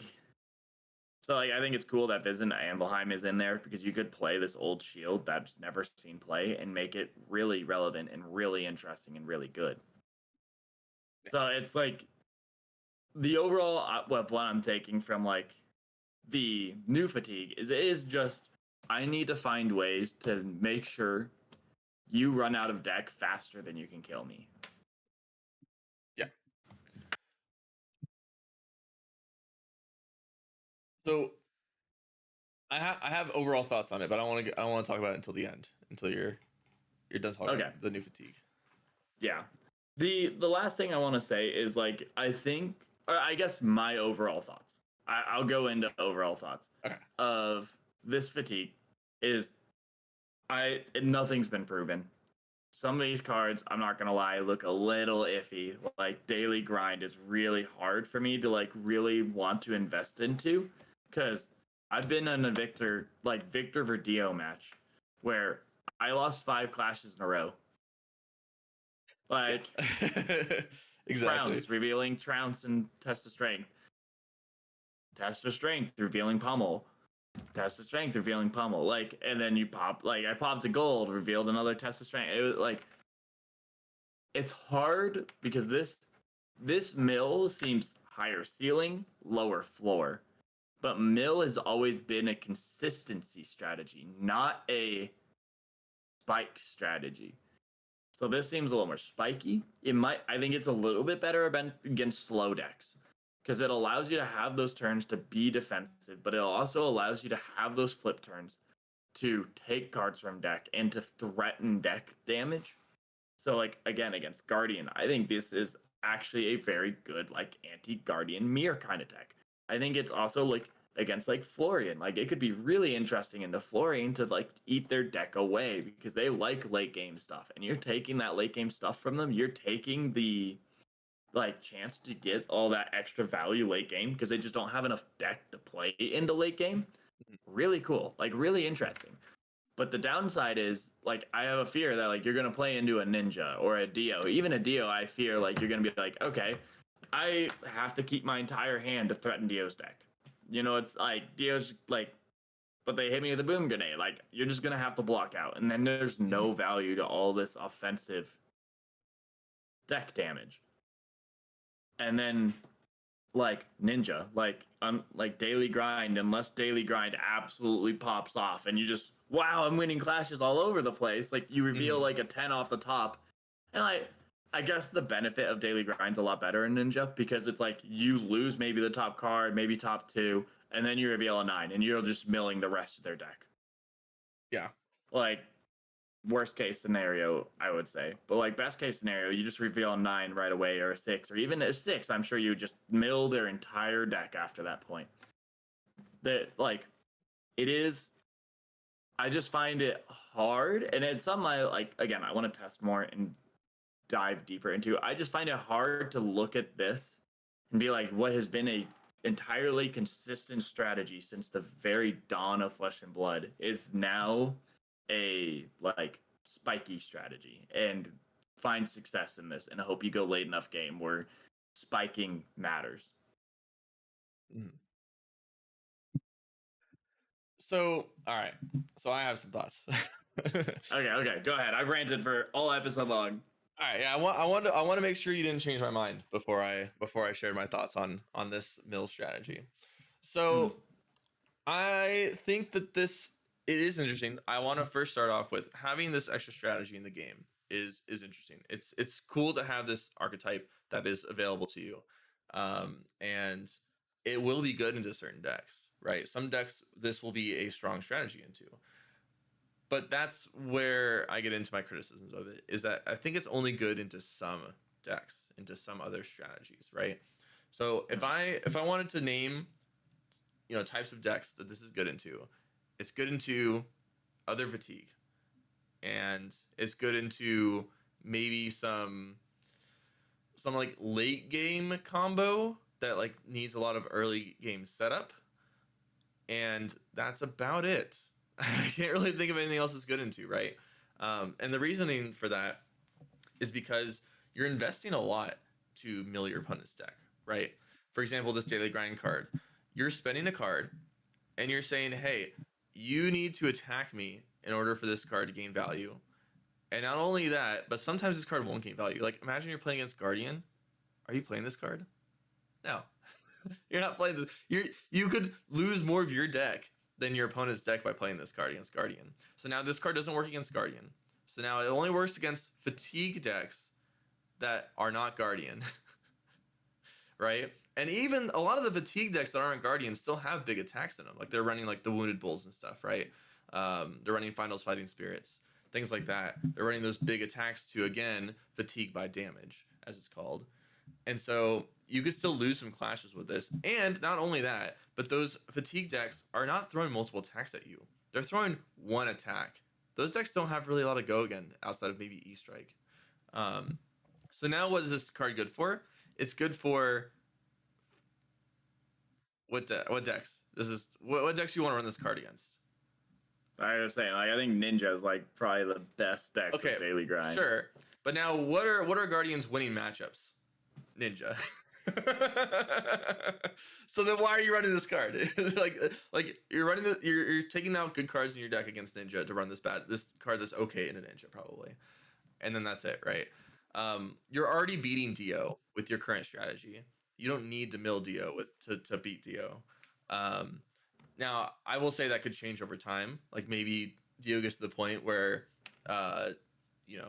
just defending against her is not a good enough strategy, and just throwing deck or fatigue by damage and on hits isn't relevant for her because maybe the way her fridge works and stuff and the way that she sets up, and this could get better. But currently, no.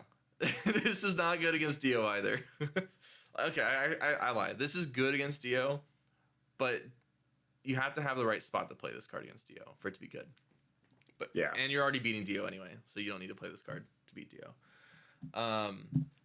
So this specific card, I don't know who you want to play this against. Peck Perfect. Let's go back to that one. Let me pull it up on the screen. This card, it again, it's like on the surface, it seems good. It's in a sense multimodal. You're throwing 9 damage. Your opponent either has to take all 9 damage or they lose cards at the top of the deck. But as we've been over, your opponent can just block 3 cards and they lose 1 card at the top of their deck. And so when you play this against Guardian, how much does it matter over a different attack? Not much, right? If you're playing this against another fatigue deck, it can help a little bit, right? It can help you get there.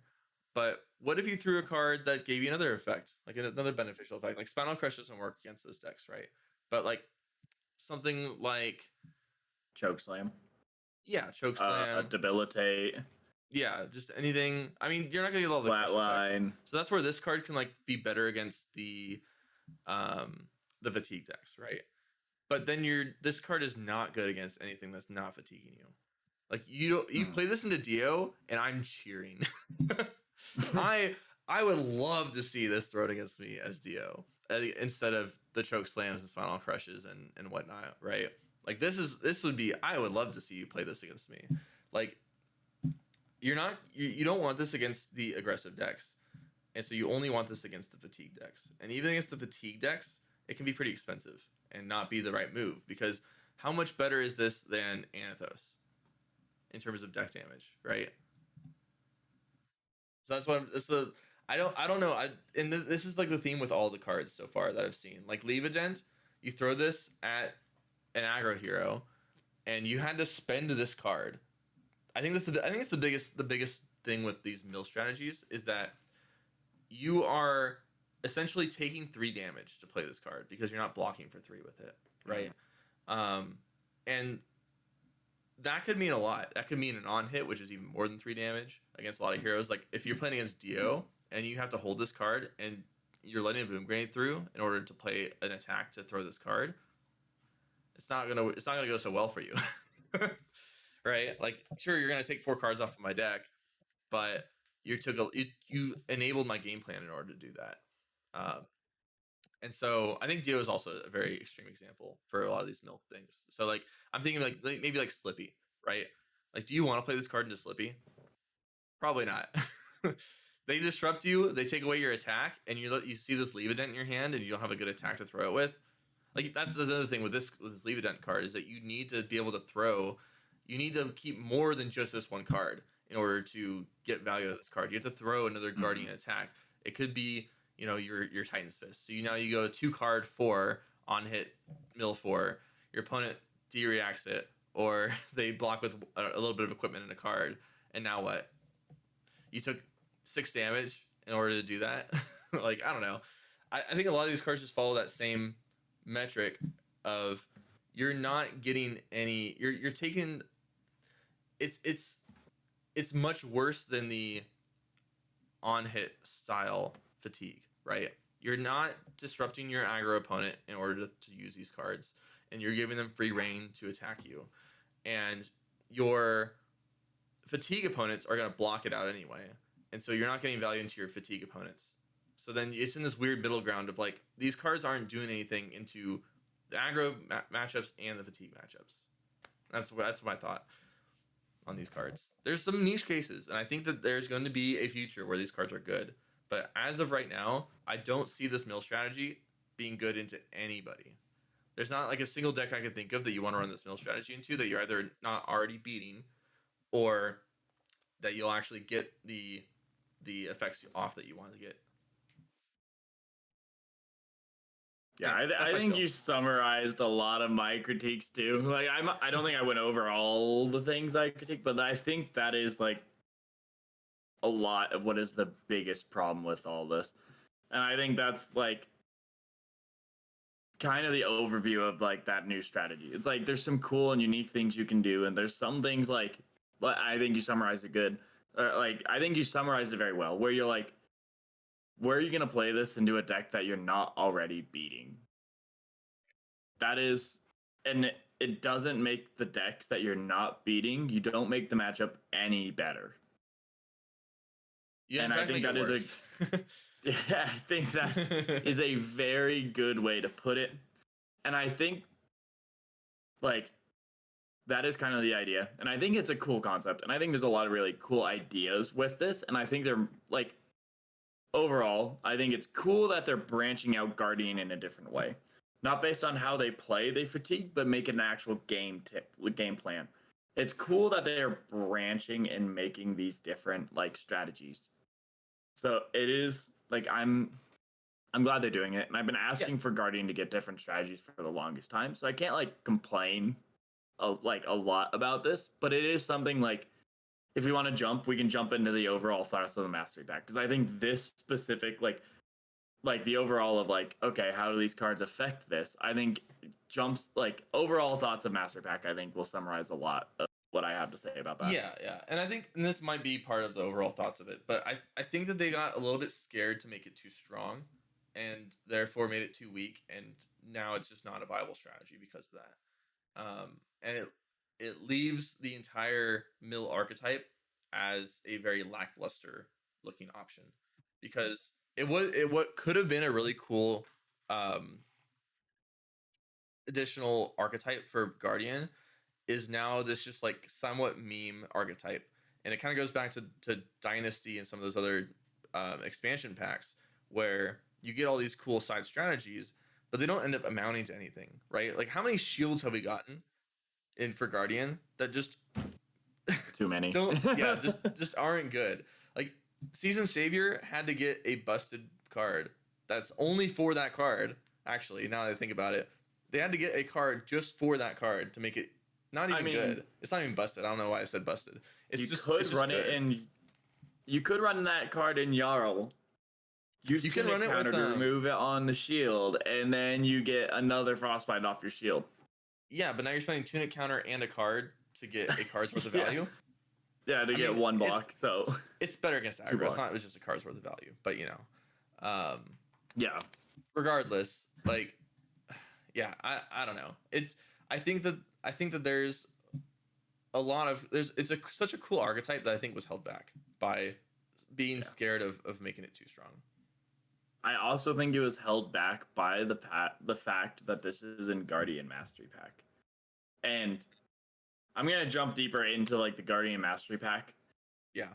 It's made for crack shuffle play. Yeah. And I think that holds the entire Guardian Mastery Pack back a little bit, which is fine. It's not entirely a bad thing that they made this. Like it's a cool new player way to jump into the game. It's a cool way for people to like pick up this Guardian Mastery Pack and want to play the game.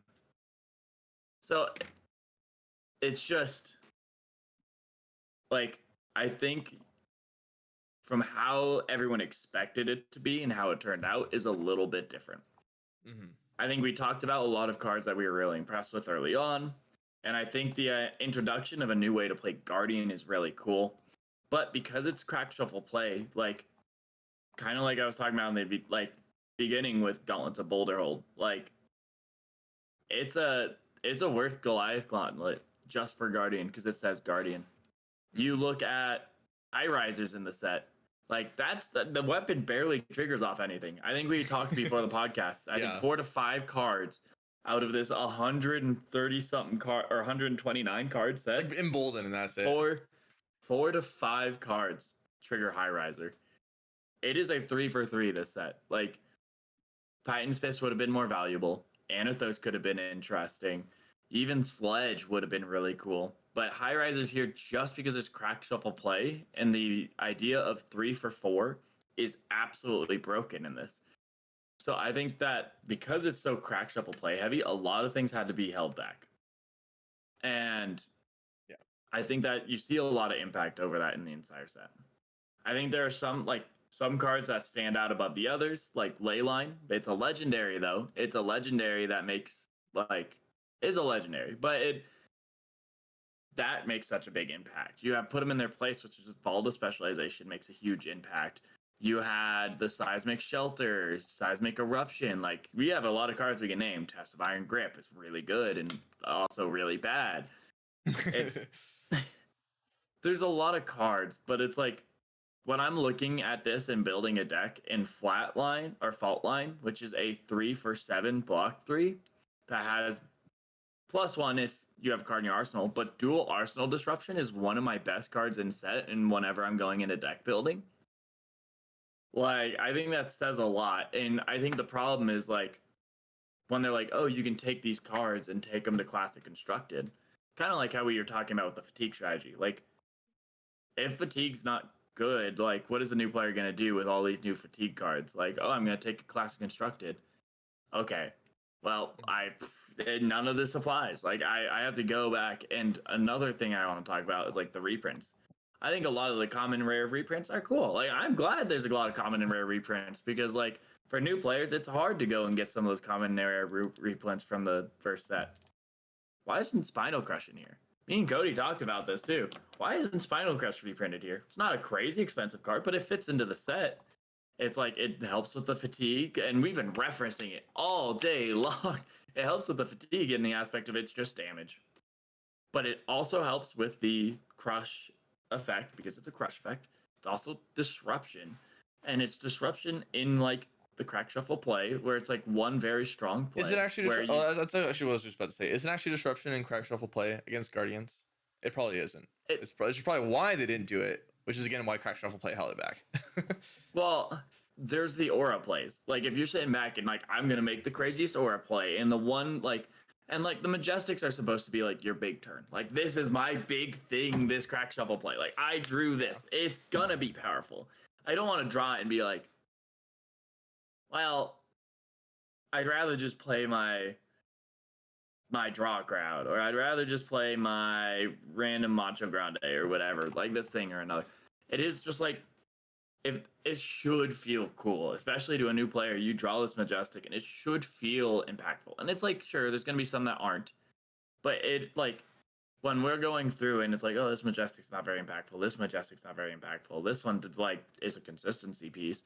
Oh, this armor can't be used in CC. You're better at going with common armor from other sets. You're better to go to Hunted. Pick up common armor from Hunted Yeah. and start off there. Like, that's where I'm like, I like the Crack Shuffle play. I'm sure it's really fun. But for it to be like other than like I think Valda is gonna be sick. But like if you want to jump outside of Valda at any point coming out of Guardian Mastery Pack, you're gonna be disappointed. I think if you're a Valda main, this set is perfect. And I think that is like I think it was just everyone's expectations was it was gonna take Guardian from being F tier to like B tier. But it takes him from F tier to D tier in a lot of cases. Mm-hmm. And like Valda, like I was talking in the beginning, might be really relevant. Yeah. So my over. Yeah, go ahead. Sorry, I was gonna say the last thing is like my overview is there's a lot of really cool cards, new strategies which I've been asking for, and like I'm happy the Crack Shuffle play is like an option, and I'm sure it's gonna be a ton of fun. That's all great news. I think that's all good. I'm happy Guardian Mass Packs here. The bad news is like how like I think the expectation of a lot of players was that this was gonna be relevant to more not that it isn't, but more relevant to CC. That was gonna be able to help a class that's been struggling for a little over a year now get their wings and play a little bit more of the game again. Yeah. And now I want to start with for overview. I want to start with the positives. I think the positives are, like you said, Crack Shuffle play is a really cool beginner mechanic to get into the game. I think there are some really cool strategies in here, some really cool cards. Like you said, Valda gets a lot of fun stuff. I think Victor gets some fun stuff that you can toy with. I think Betsy and Bravo also get a couple things, but not a ton. But there still are some cool things in here. Even if Mill isn't that strong, I think it's still a fun strategy to try and deck build with, to try to make it work. And some people will try to do that and bring it to the armories and have some success there. I think the overall concept of a mastery pack is cool. It is cool to have this one mastery pack, this one set that's for a single class type. However, I'll get into the negatives, which I think is that the overall power level of the set seems low. I think, like you said, people were expecting for Guardians to get a bump from this, and some heroes got a bump from this, but it was mostly that Valda just kind of got what she needed in the first place, more than anything. Yeah. It's not necessarily that any heroes got a bump from it. It's that one hero got what it needed to be functional, and then the other heroes got like a single card maybe, and that's it. I think the overall the entire set is just a little bit underwhelming in terms of opening it for CC play and using these cards for CC play. There are some clear outliers that I think maybe went under the radar. I actually want to go over this earlier. Last week we talked about Fearless Confrontation, the majestic blue 3-cost 3-block 5 power attack that is instant, discard this, target attack gets -1 power and loses and can't gain dominate. We only talked about this in the context of Guardians like using it for dominate attacks and like Azalea, but I've since realized and learned from listening to other podcasts how busted this card is in Gravy Bones, to protect your own allies. And I think that also goes into the into like talking about the boots, the base of the mountain, the generic equipment legs that let you get around dominate. I think it's kind of funny that this card, I think this mastery pack helps non-guardians more than it helps guardians. I think guardians got less out of this set than other heroes did.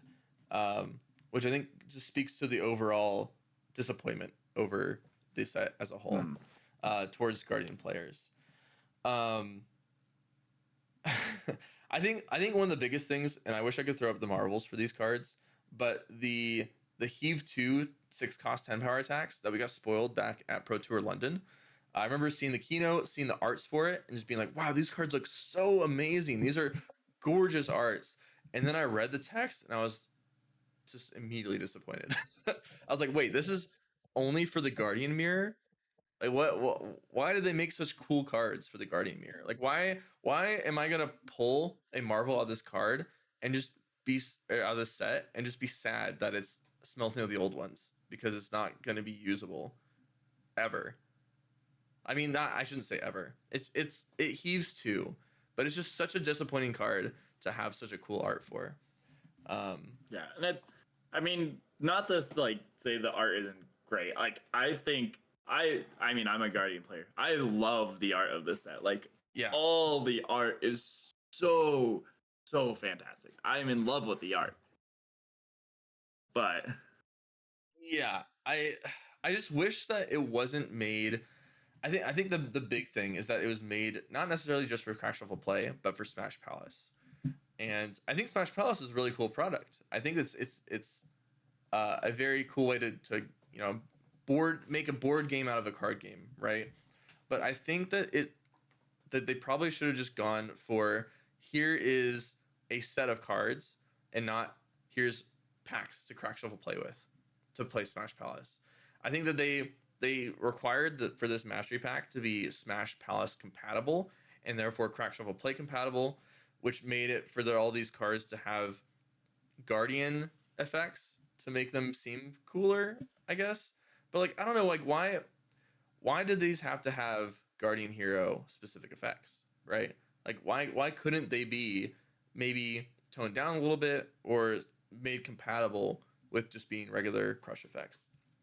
I don't know why that decision was made, and I wish to know, but I'm concerned that they talked about not making other bright lights, and then they made a worse bright lights. I think that's where I'll leave it off. yeah, the one other thing I was like thinking about and remembered I wanted to like mention was like, not with like, I think this is getting more hate than it deserves from a Guardian player, who's not like, I think it's getting more hate than it deserves, but I think it's unfortunately because it was how it was framed from the spoiler season. Like that was there, like the cards we went over are super cool cards. I would have been excited to see any of those cards that we just talked about earlier, that like very beginning of this episode, I would have been so excited to see those cards spoiled. Any of them. But the spoiler season was more focused on showing us this new mill strategy that I don't think I think Cody put it best, doesn't make anything better.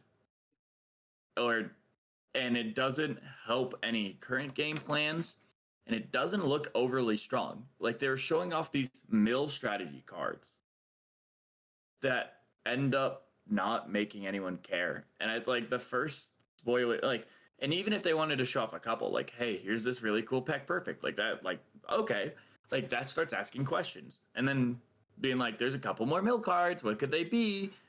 But like, okay, here's Peck Perfect, but here's Seismic Shelter. Like, Seismic Shelter is insane in like certain aspects. So it'd have been cool to be like, okay, Peck Perfect doesn't look that good, but you know, maybe there's something more. And then you go Seismic Shelter, and then all of a sudden it's like, oh, this is sick. This is cool. I'm back to hype.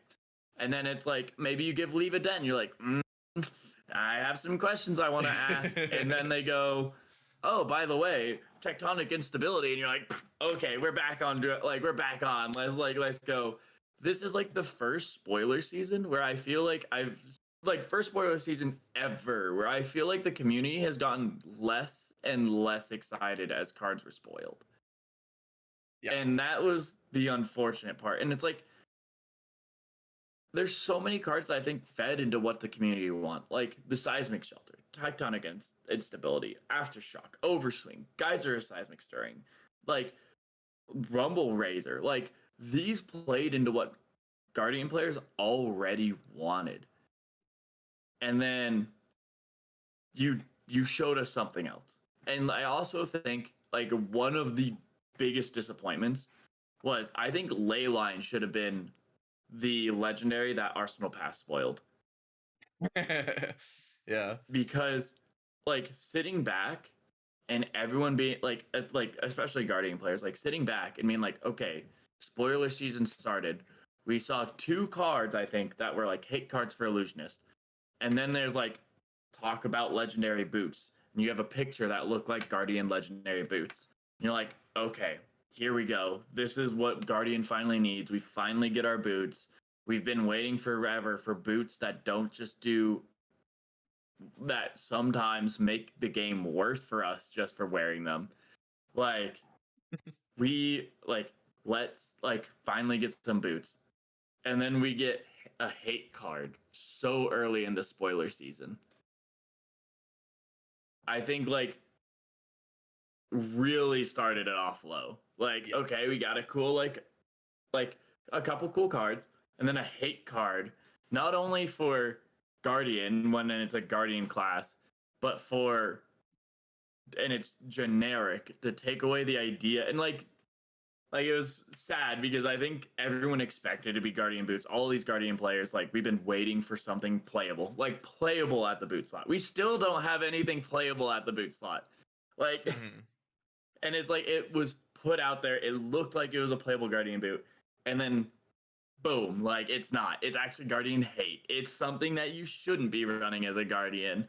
Like, like I wouldn't say that. I think mean, I think you will run this as a That's Guardian true. in some matchups. Yeah. In some metas. I think I have a personal vendetta against. I think I have like an inner hatred towards this card, but I think it's because the spoiler season. Like if you did Leyline first and spoiled this at the very end, then it would have been something like, oh, okay, we saw Leyline, we saw cool combos, we saw all these extra cards that I talked about earlier. Boom, and then okay, Guardian hate, like whatever, like it came out of nowhere. Like, did we really need it? But it's whatever. Like maybe Leyline's that good. And if we had more time to sit on Leyline, I think this set would have looked a lot better. And like my overview is I think like the spoiler season was just formatted wrong. And I think although I'm not super impressed by the set, there are really cool cards. There's really cool strategies. I think that I would have loved a little more power and Guardian tax to have not existed, but like Yeah. overall, I think there's some cool and really interesting things. Leyline's a really cool card. I think it's just how the set got formatted, talked about, and then spoiled really hurt the reveal of the set and is really hurting its reputation, even like as we're about to open this. Sorry, Yeah, big old rant, but I think that like, and I think the one thing that would have maybe saved this set for me is if the crack shuffle play seemed a little bit more enticing in order to play. But as of right now, like why is it that Valda is the hero in this set? Because you don't have that many draw cards, so her hero ability is not that active.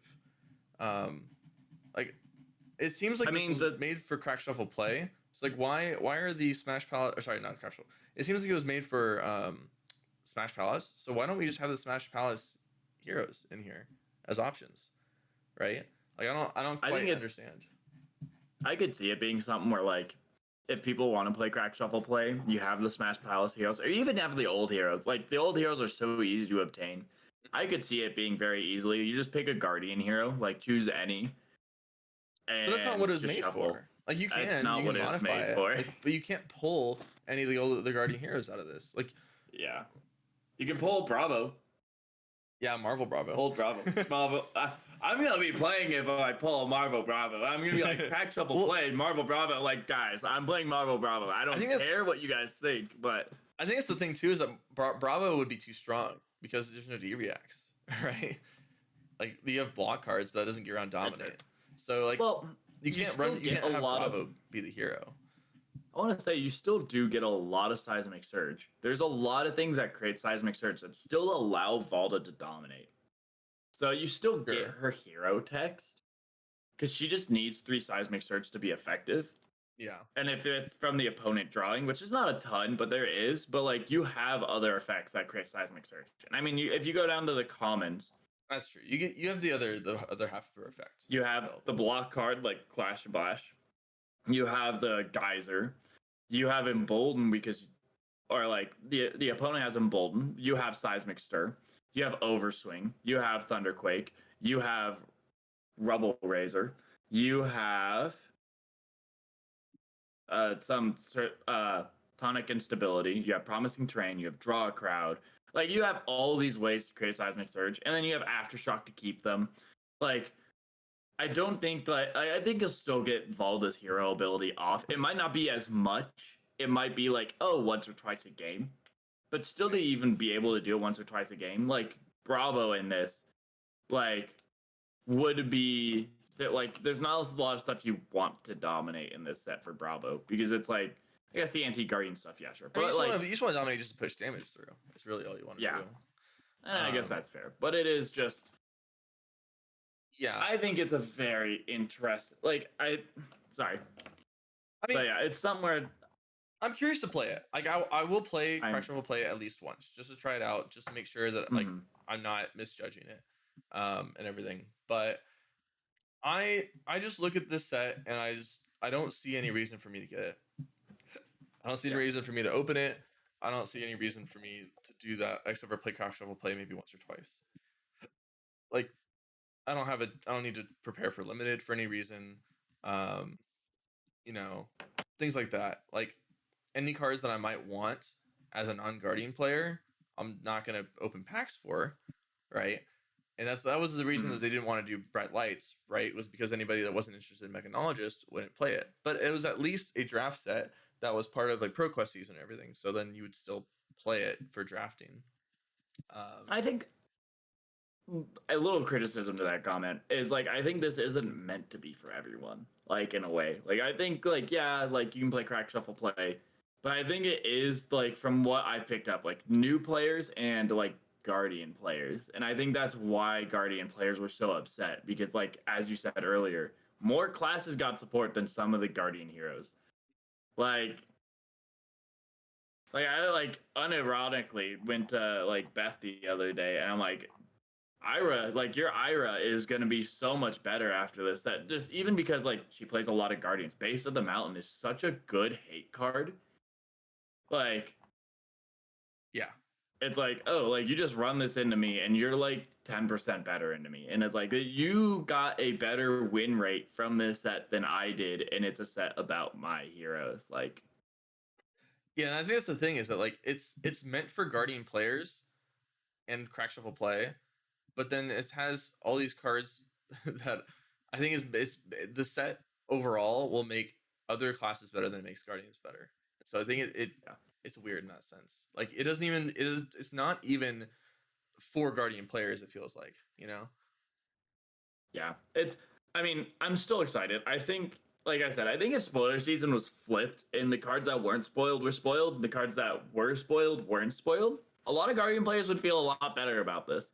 Like, I'm excited for Leyline. I'm excited for some of these cards. Like, even the Break Stature and Clash with Bravado, I'm excited for because they're hate cards. And it's like, there's a lot of really cool cards, and I'm really excited for them.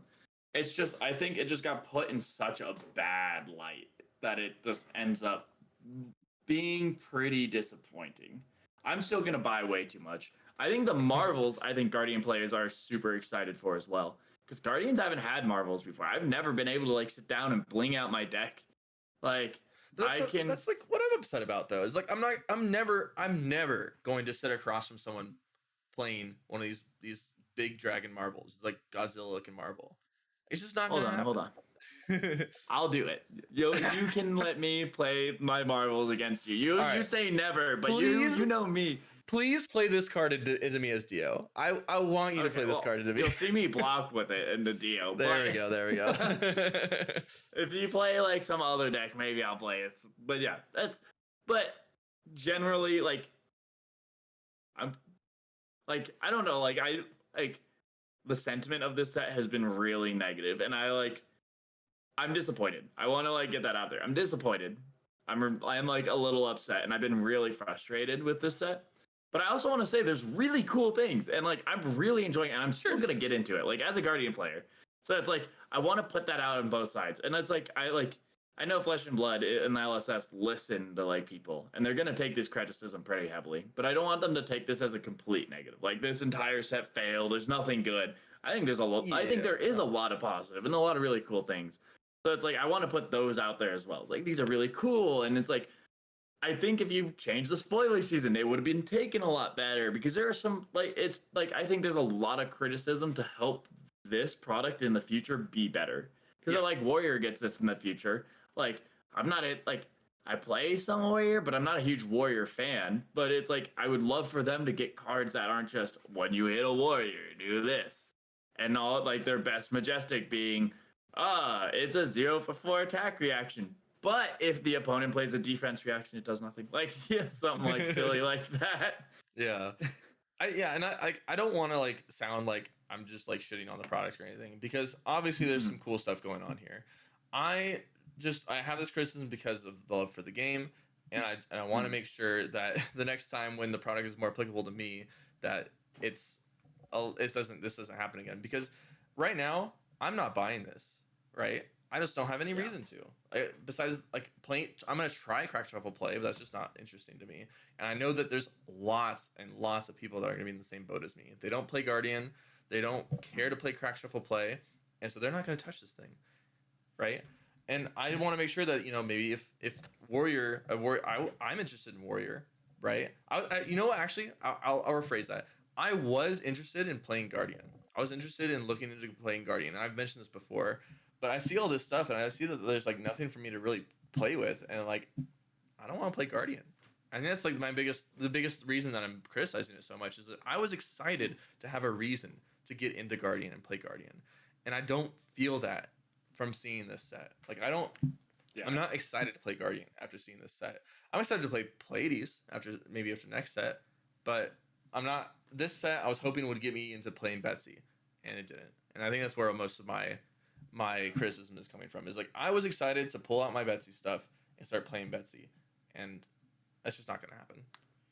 Yeah, I think like the biggest problem I have is like it makes me fear what they think of Guardian, because like if this is what they made of Guardian, like who's to even say Pleiades is good when she comes out? Like it really scares me that they think Guardian is just this powerful and we just haven't found it.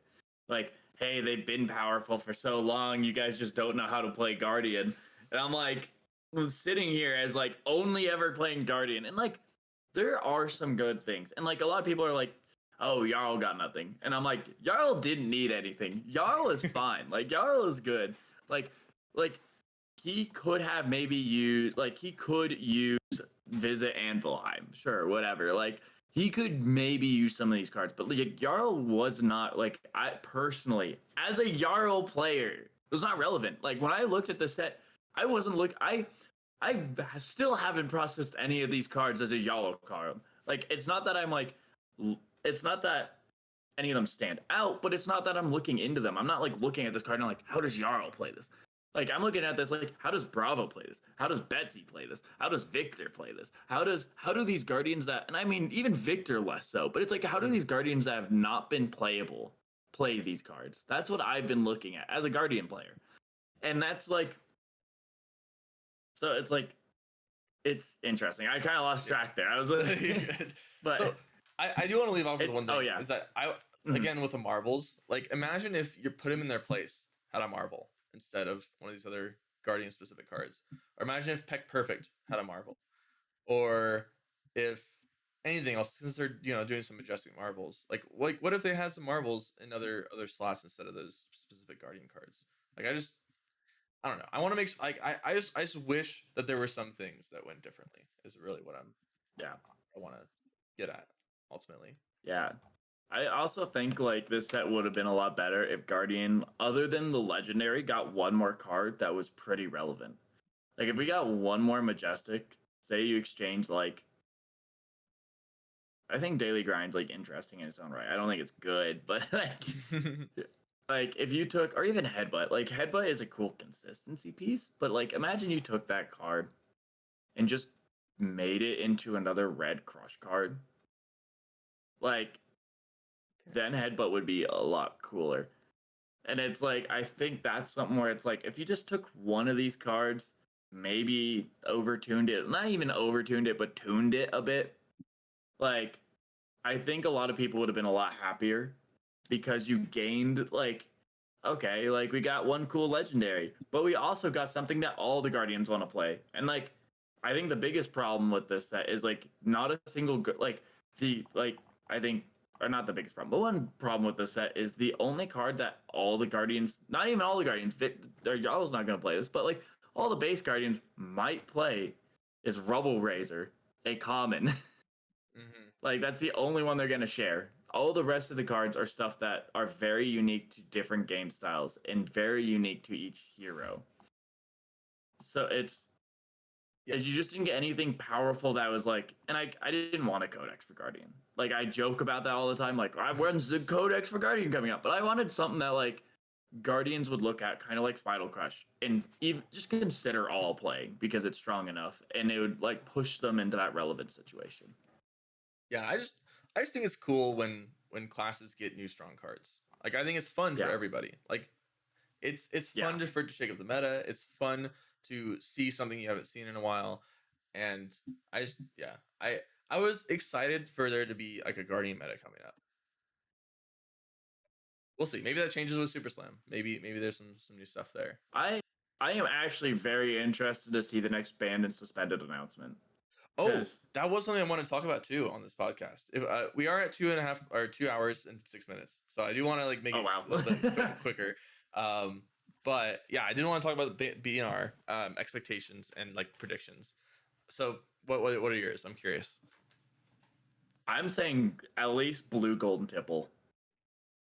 And I'm praying Bonza Agony. I know it's never gonna happen, but it's probably gonna be something like if I had to take a guess with this, I'm saying blue golden tipple at least. That's probably what I'm gonna sit with for now. I'll sit and think about it a little more for maybe next episode, but yeah. So yeah, it's interesting when it comes to the BNR. I think that actually when is the BNR? Do we know when it is? September like 1st or something. So it's next month. So it's a month from now. Yeah, I mean, there's not a lot of huge events, so it's not like a huge deal that it's so late, but right, it is just something weird where we have to sit through what is like the Pro Quest or the Pro Tour meta for like a month. I thought it was, but it's not huge with all the people talking about it, but we'll see. My prediction is no changes. if I'm gonna be honest, I predict 0 changes. My prediction is 0 changes. I fear 0 changes because I feel like that's just going to confirm that they're keeping the same ban strategy, but saying they're changing it. There was a local that was saying how they came out and said, oh, we want to be a little bit more aggressive. Yeah. However, the LL changes actually insinuate the opposite, or they actually encourage the opposite, I should say. For example, Gravy is at, I think I heard 122 LL points right now. Before the LL changes, he would already be a quarter of the way to LL. And the set has been out for 3 months? No, 2 months? Yeah. Something like that. 2 months? And he'd already be a quarter of the way there. But because of the LL changes, now he's only a sixth or an eighth of the way there. And the last BNR, we saw no changes, right?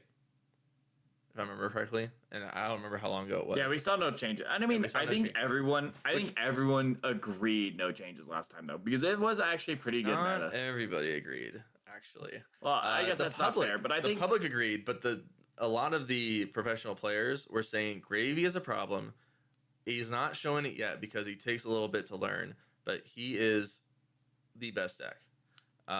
And a lot of the pros were saying that. A lot of my team was saying that. He's just very strong, and he just isn't putting the results up yet.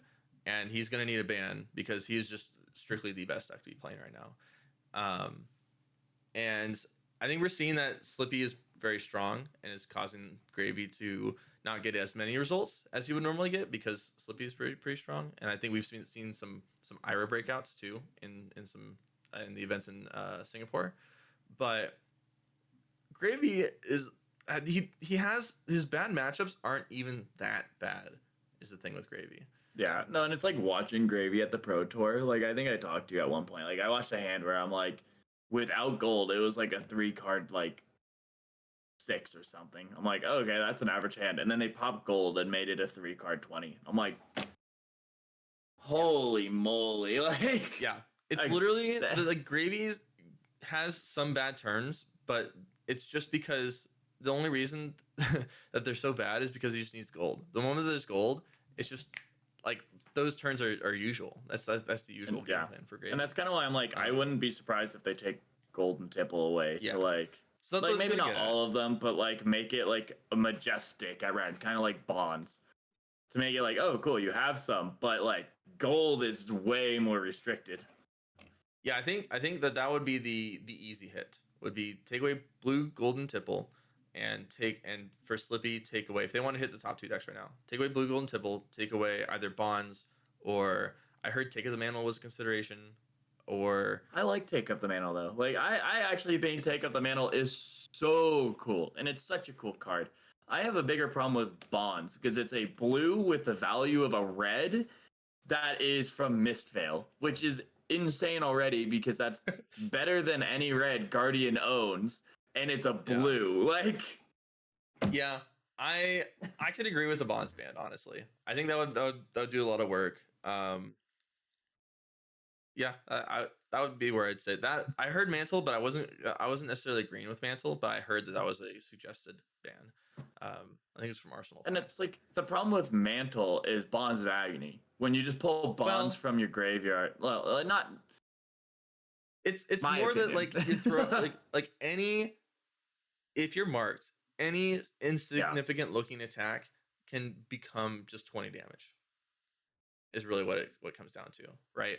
Like you can look at this like, I don't know, ancestry, like any of their basic blues that they throw, you're marked. Now you have to consider that you're getting hit for like 15. Like what was you mentioned you lost the game at your armory from that, right? Like they threw an attack and then it came in for 14, you just were dead. Yeah. Like I think it was Bonds, right? But did it involve yeah, it was Bonds. Yeah. Did it involve Take of the Mantle? Bonds just no. It didn't. Okay. It was just Bonds. Just the Nick is also a consideration, but it has inconsistency issues, so it's like it's fine. That's why I'm like, I think it's Bond because like Bonds just raises the ceiling of all those cards because it's like makes all those because you're playing like if you do Bonds, you're playing another 2 reactions, and it's really easy with their equipment.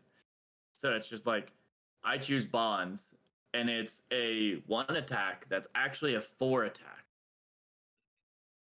Yeah, like, and it's blue. Like again, the bit like they do have an equipment cost to do it, but like the deck is so strong that it doesn't matter that they have that equipment cost. Is the Flick My Knife. Yeah, Flick My Knife. Snapdragons it. Snapdragons is wasted, but it's still getting so much value that it's fine. Yeah, a +3 reaction on your feet, pretty good. Yeah, but yeah, my prediction. Well, actually, I guess I don't have a prediction since it's so late. I thought it was gonna be sooner than a month away, but since it's a month away, I'm pretty sure it's September. Yeah, if it is a month away, then I don't really actually have a prediction. But I do think that the blue, golden Tipple and Bonds would be, if they want to be aggressive, those would be good hits. But I don't know how aggressive they'll be. Right. Anyways, I have a question. All right. I want to be a little positive. What is your most what's the most exciting thing you heard this week about Flesh and Blood? Anything in general. It could be from the Mastery Pack. It could be any spoilers you saw. Anything. I want some good vibes.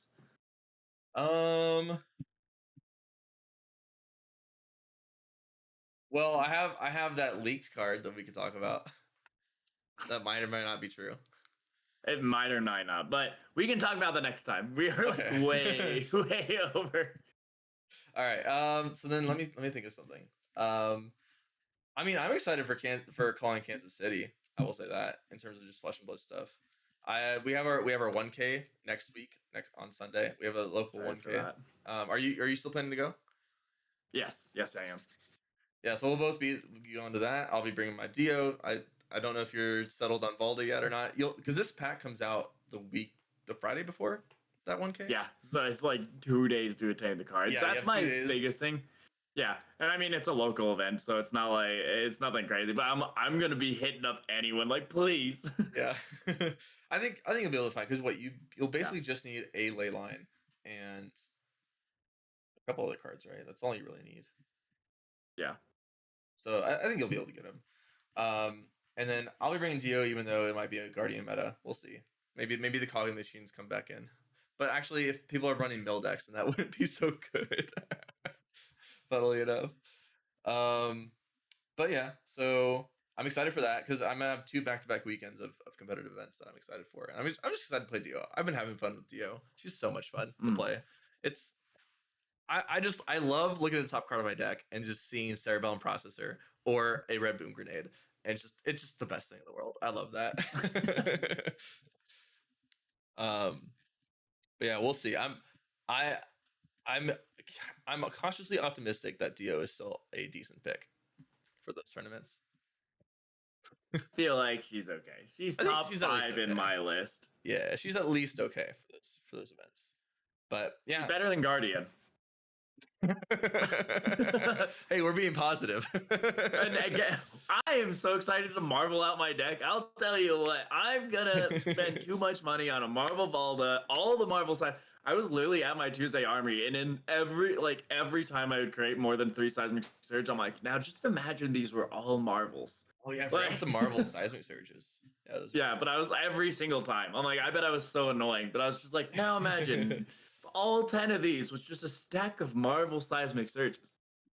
I am so excited. And I think it really helped to talk about the cool things and the things I was really excited for first because I think it helped put it in a better light for me. So like I'm in a much better mood. I'm really excited. But Where can I see the seismic surges? uh probably the card database. Well, I tried, but it wasn't showing up. Which is kind of Oh. odd. We should probably end it now. Yeah, we probably should. Yeah, Yeah. we've run pretty long. But all right, Yeah. we'll leave the audience with a question. What are you most excited for? Whether it's Mastery Pack Guardian or just upcoming events or anything, let us know in the comments below. If you like this podcast, let us know whether it's a comment or a like or something. We really appreciate it. And yeah, with that, I'm Cody, I'm Jacob. and thanks for watching and listening.